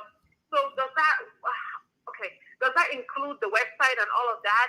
When do I get the website and all of that? So you have this. These are things that you're going to do. We don't build your website out for you, right? So the setup is a part. So the setup is how you set the business up. I'm going to give you step by step. I'm going to tell you what resources you can use. We work with a web design company that I absolutely love. The web design company that I work with, you can make monthly payments and then they'll help establish your business credit. Okay. So we give you all the tools and the resources that you need so that your business is set up properly the right way from the very beginning. And that is your starting point. So one of the questions that people ask me is, outside of your coaching class, D, how much additional money do I need to have? I'll tell you, you probably want to have between $3,000 and $5,000 additional. Okay, because you're going to legalize, you're going to get your brand up, you got to get to technology, automation, all of those things for your setup. So you're going to need money. This business requires money in order to make it. So be prepared. This is not a business for broke people. And I don't say that to you being you're broke or anyone else. I'm just telling you right now, it's for people who have a little bit of cash in their pocket and they're looking to take that cash and turn it into an empire. Okay. So with $5,000, I can get started. That's what you're saying. Yeah, definitely. And it could be more than $5,000. Some people like their preferences are like, I have one client out of Dallas, Texas. She got her website. She paid $7,000 for her website. That's way more than $5,000, but that was what she decided. So it just depends on your preferences. Okay. All right. I hope I was helpful. I hope I get to see you in my class. I definitely want you to. Huh? Any books that you, in terms of your shop, is there any of your books that you recommend for me to buy right now? You can buy any of the books there. I mean, we have the owner's manual that's there, but you're going to definitely need a class with that. I'm going to tell you right now, you're going to need a class. I have 2 books on there that you can purchase, but you definitely are going to want to offset that with a class. You're going to have questions. There are going to be things that are not going to make sense to you because you've never done staffing before. Okay. Okay? Sure. Okay. So when is your next class again? On June 6th, Saturday, June 6th. June 6th, so Yes. this week. Okay. Yes. Do you go to class every month, or how often are you classes? No, I do a class when I feel like it. I teach 7 different classes. I don't only teach staff. I'm a business and coach for the recruitment and staffing industry, but I also help people build their personal brands. I work with coaches. I work with brick and mortars. So I have 7 different 7 different coaching programs. So staffing isn't the only coaching program that I do. So I do these classes when I have the bandwidth to do them. And I have the bandwidth for this startup class on the 6th. And I don't know when I'm going to do another one after that one. Okay. Okay. All right. So if I go to your website, I should be able to pay for that? Yes, you got to use the link that I put in the box, in the chat box, the bit.ly link. Okay. In the chat box in YouTube? Yep, it's on YouTube as well. I put it on all platforms. Okay. All right, I'll look for it. Okay, perfect. I'm so excited for you. I'm excited for you launching your business. This is amazing. I am excited. I'm nervous because I have opened a business before that didn't do well. It did well. It was just draining. Like I had no life, nothing else. Oh, honey, get used to that. That's a part of entrepreneurship in the beginning. That's with any business you start. You're not going to start any business on this planet and not be fully invested in and lose time and money even in the beginning of your business. And if that is entrepreneurship 101. Even stuff, I thought that recruitment was, as much as I got introduced to this through my business, like somebody reached out to me and wanted me to hire people for them. And I mean, I was not making money like that. So I was like, sure. I know that the people, I talk that language, like people always do a job for me. And I found somebody for them. And they paid me like $18,000. And I was like, what? Yeah. But understand if you want a business that's going to be profitable, you have to invest your time and your energy. And it's going to be overwhelming at points. And you're going to feel like giving up at points. And I'm going to be right there under your butt saying, you're not giving up. You're going to keep moving. But that is going to happen. And that is just something that's very realistic in business as a whole. Okay. So even in this recruitment, it's very. How much time would you say it would take? How much planning? How much time? How much time to do what? Set up or to generate revenue? To set up and generate the revenue. That depends on you. The setup class is going to be 6 to 8 hours. We have an accountability call for the next 4 weeks after that class so that you can ask any questions that you have. We have a Facebook group that you can get in to ask questions, although I think we might be getting off of Facebook in light of some of the recent things that have happened. So that I say most people get their business set up within 4 to 6 weeks. Typically, it's about 7 weeks if you're working a full-time job, because there are things you're going to have to do in between. If you're working full-time, you want to come home, you got to plan, you got to build, you got to call. So typically, startup takes about 7 weeks. But for some people, if you're in the business full-time, you're working in full-time, it may take 2 to 3 weeks, depending, to set up. To generate revenue, it typically takes people 30 to 90 days to generate revenue after they set up the business. But that depends on you and your network. Okay. All right. Okay. Well, I'm excited about it. I hope that, I've been in pharmaceuticals for years. I've been a CRA. I kept getting pushed back into the role. I'm really great at what I do. I can identify new CRAs. I've done some training for CRAs, but the whole coaching thing wasn't a thing that I wanted to do because it was very demanding. I felt like I was always talking. And I was like, okay, this is too much for me. But you do know in staffing, all you do is talk. But at least you're not coaching people. You know this. You do coach people in staffing. You're coaching people. You're coaching your candidates and your clients daily. I'm going to give it to you real. I want to give it to you real because you have a misunderstanding, right? Like a lot of people do. You are consistently coaching your candidates. You are consistently coaching your clients every day of the week. And you're talking every day of the week. Like my voice is dry right now. Yes. I mean, I hear it in your voice and I'm like, goodness. Because I got to that point in my business where I was talking. I'm always hiring a new person, training. I'm talking all day, all night, all the time. Like, okay, my voice was getting like that, gateway. I couldn't eat properly. I couldn't sleep. I was like, okay, this is completely taking over my life. I know. So, I mean, I want a business that I can scale, but at the same time, I also want a business that can help me quit my job. You can do all of those things, and I gotta go because I want to let one more person in. You can do all of those. Thank you so much. No worries. Let me just answer this really quickly. You can do all of those things, but I definitely want to give you clear expectations. You're going to be talking all the time. You're going to be coaching all the time. In the beginning, it's going to be crazy stressful, right? Especially if you're working working a full-time job. I talked about Nicole and how she went from working a job and a half. In her day job, she was literally working in the closet at work, filling shifts. And she was sleeping, I think, 2 hours a day and back up. She was like falling asleep on my calls. Even Joan, like these ladies are on a major hustle and grind. So I just need you to understand that staffing is a fast-paced business. Companies hire, and one of the reasons they outsource is so that they can get somebody faster than what their internal staff will do. So be under the right understanding that you're going to put in work in this business and you're going to talk and you're going to coach and you're going to be stressed, but you're also going to love.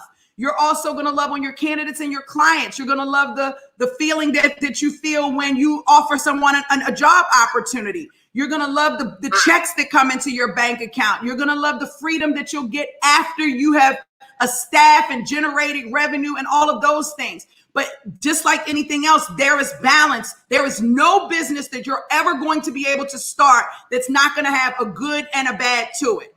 It's all businesses across the world. That's what makes an entrepreneur different from an employee. If you want it easy, don't become an entrepreneur. And I say that with love. If you want it easy, do not become an entrepreneur. You need to stay as an employee and let somebody else tell you what to do. But if you're wanting to be an employer, then there's a whole different type of mentality that you have to have as an employer.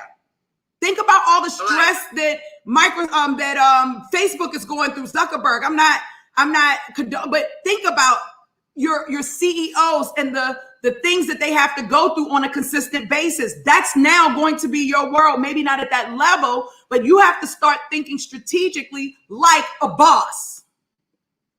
And it's different. Got it. Okay, I love you. I'm sending you love. All right. Thank you so much. All right. Have a good day. You've been great. Thank you.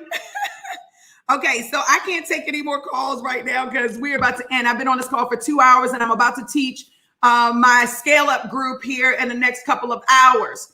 But what I did want to do is just thank everyone for taking the time to be here with me. This is not often. I only go live with my Q&A call a couple of times a year. I thought since everything is so crazy right now, it would be such a good idea to get out there and to just spread some good positive energy in light of all the things that are taking place. And I think that's one of the things that's missing right now today is just pure, unadulterated, good, positive energy.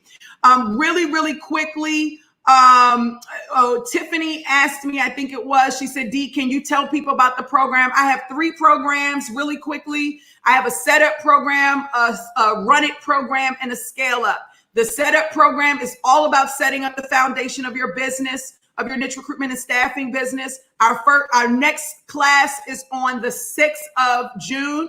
We have a graduating class on the 16th.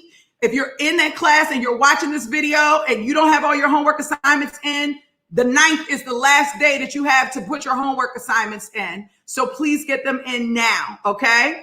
The other thing hey, Summer, I miss you. The other thing that I want to say, So that's the setup. And you can go to the link that I put in the chat box to go and learn more about the setup. The Run It program, we talk only about, this program is after you're fully set up. We show you how to run your staffing business, your recruitment and staffing business as an owner and as an employee. So that is, and you stay in that program until you land your contracts and you feel comfortable enough to go into our third program, which is our scale up program. The only people that are allowed and welcome in that program, it's invite only. And that program is solely based on people who are generating revenue. They have totally different issues and problems. We deal more with training. We deal more with performance metrics. We deal more with, things like that, right? Scaling the business, growing and scaling the business. So most of you that are watching this are probably in the setup phase. You probably think your business is fully set up and it's not. I have people who have signed up for the setup class and the Run It class, and they're already making money, but they feel like I probably don't have my foundation set up good. So they signed up for the setup class. Or people who have set up years ago and are coming back into it. They're like, let me take the setup class again because this time I'm really ready. So they take the setup class and then they come in with the Run It class. The Run It class, like I said, we start getting into the intricacies of sourcing, recruiting, sales and business development. We dive into understanding your performance metrics, understanding how to bill, what resources you have to generate additional income in your business. And the setup, we talk a lot about how to generate income in the business. We talk a lot about your strategies. Most people start a staffing business with no strategy. They just go out there and just start calling random people. That's crazy. So we build out your strategies. We flush out your niche markets. How many people know how many people are in their niche market? How many hiring managers? How many companies? How many candidates are in your niche market? And creating strategies based on those numbers. So we also have that piece going on as well in the setup portion of the business, making sure your brand is set up properly. This is a very competitive space. As of the census in 2010, there were 19,000 staffing agencies out there. So this is not a space that's not competitive. The niche is what makes you competitive. Having a strong brand and becoming a thought leader within your niche space is what makes you competitive. That allows clients and candidates to see you as someone that they can trust with their career and or with their open positions. Okay. Recruiters today are becoming more consultative. They're becoming more trainers. They're becoming more coaching. This is what's happening in recruitment. Technology is taking over recruitment and staffing. There is a shift taking place in this industry. And my question to you is, will you be a part of the shift? Okay. So that's what I want to kind of say to you guys about my programs. Summer new client acquisition is only tough for certain industries. So that's something, hopefully you'll catch me on the next call or you'll join one of the classes so that we can start talking about and diving into some of the things you guys can do right now to start generating revenue. All right. I love each and every one of you. 2 hours we went. Can y'all believe this? 2 whole hours. I'm literally like sweating. The fire is but we got to talk about success stories. We got to talk about the state of the staffing industry. We got to talk about technology. We got to ask questions. We opened up the lines. Ooh, this Q&A call was so freaking dope. Was it not? High five. Do me a favor, if this is your first time on my YouTube channel, subscribe and like this video and share it. If you're on LinkedIn, please connect with me. All right. If you are on Facebook and you are not a part of my community, please like my video and everything. Y'all just get involved. I do all things staffing on this particular channel, and that's what we're talking about today. I love each and every one of you. I hope y'all are having an amazing day. I hope this Q&A call was super beneficial to each and every one of you. In the comments, just say love. We got to spread love today, y'all. Just put love in the comments. Type it out. L-O-V-E, L-O-V-E, L-O-V-E. Love. We are spreading love and positive energy across the globe here. Thank you so much for your love, and y'all have an amazing, amazing, amazing, amazing, amazing, amazing, amazing day, and have fun in running your businesses. Bye, guys.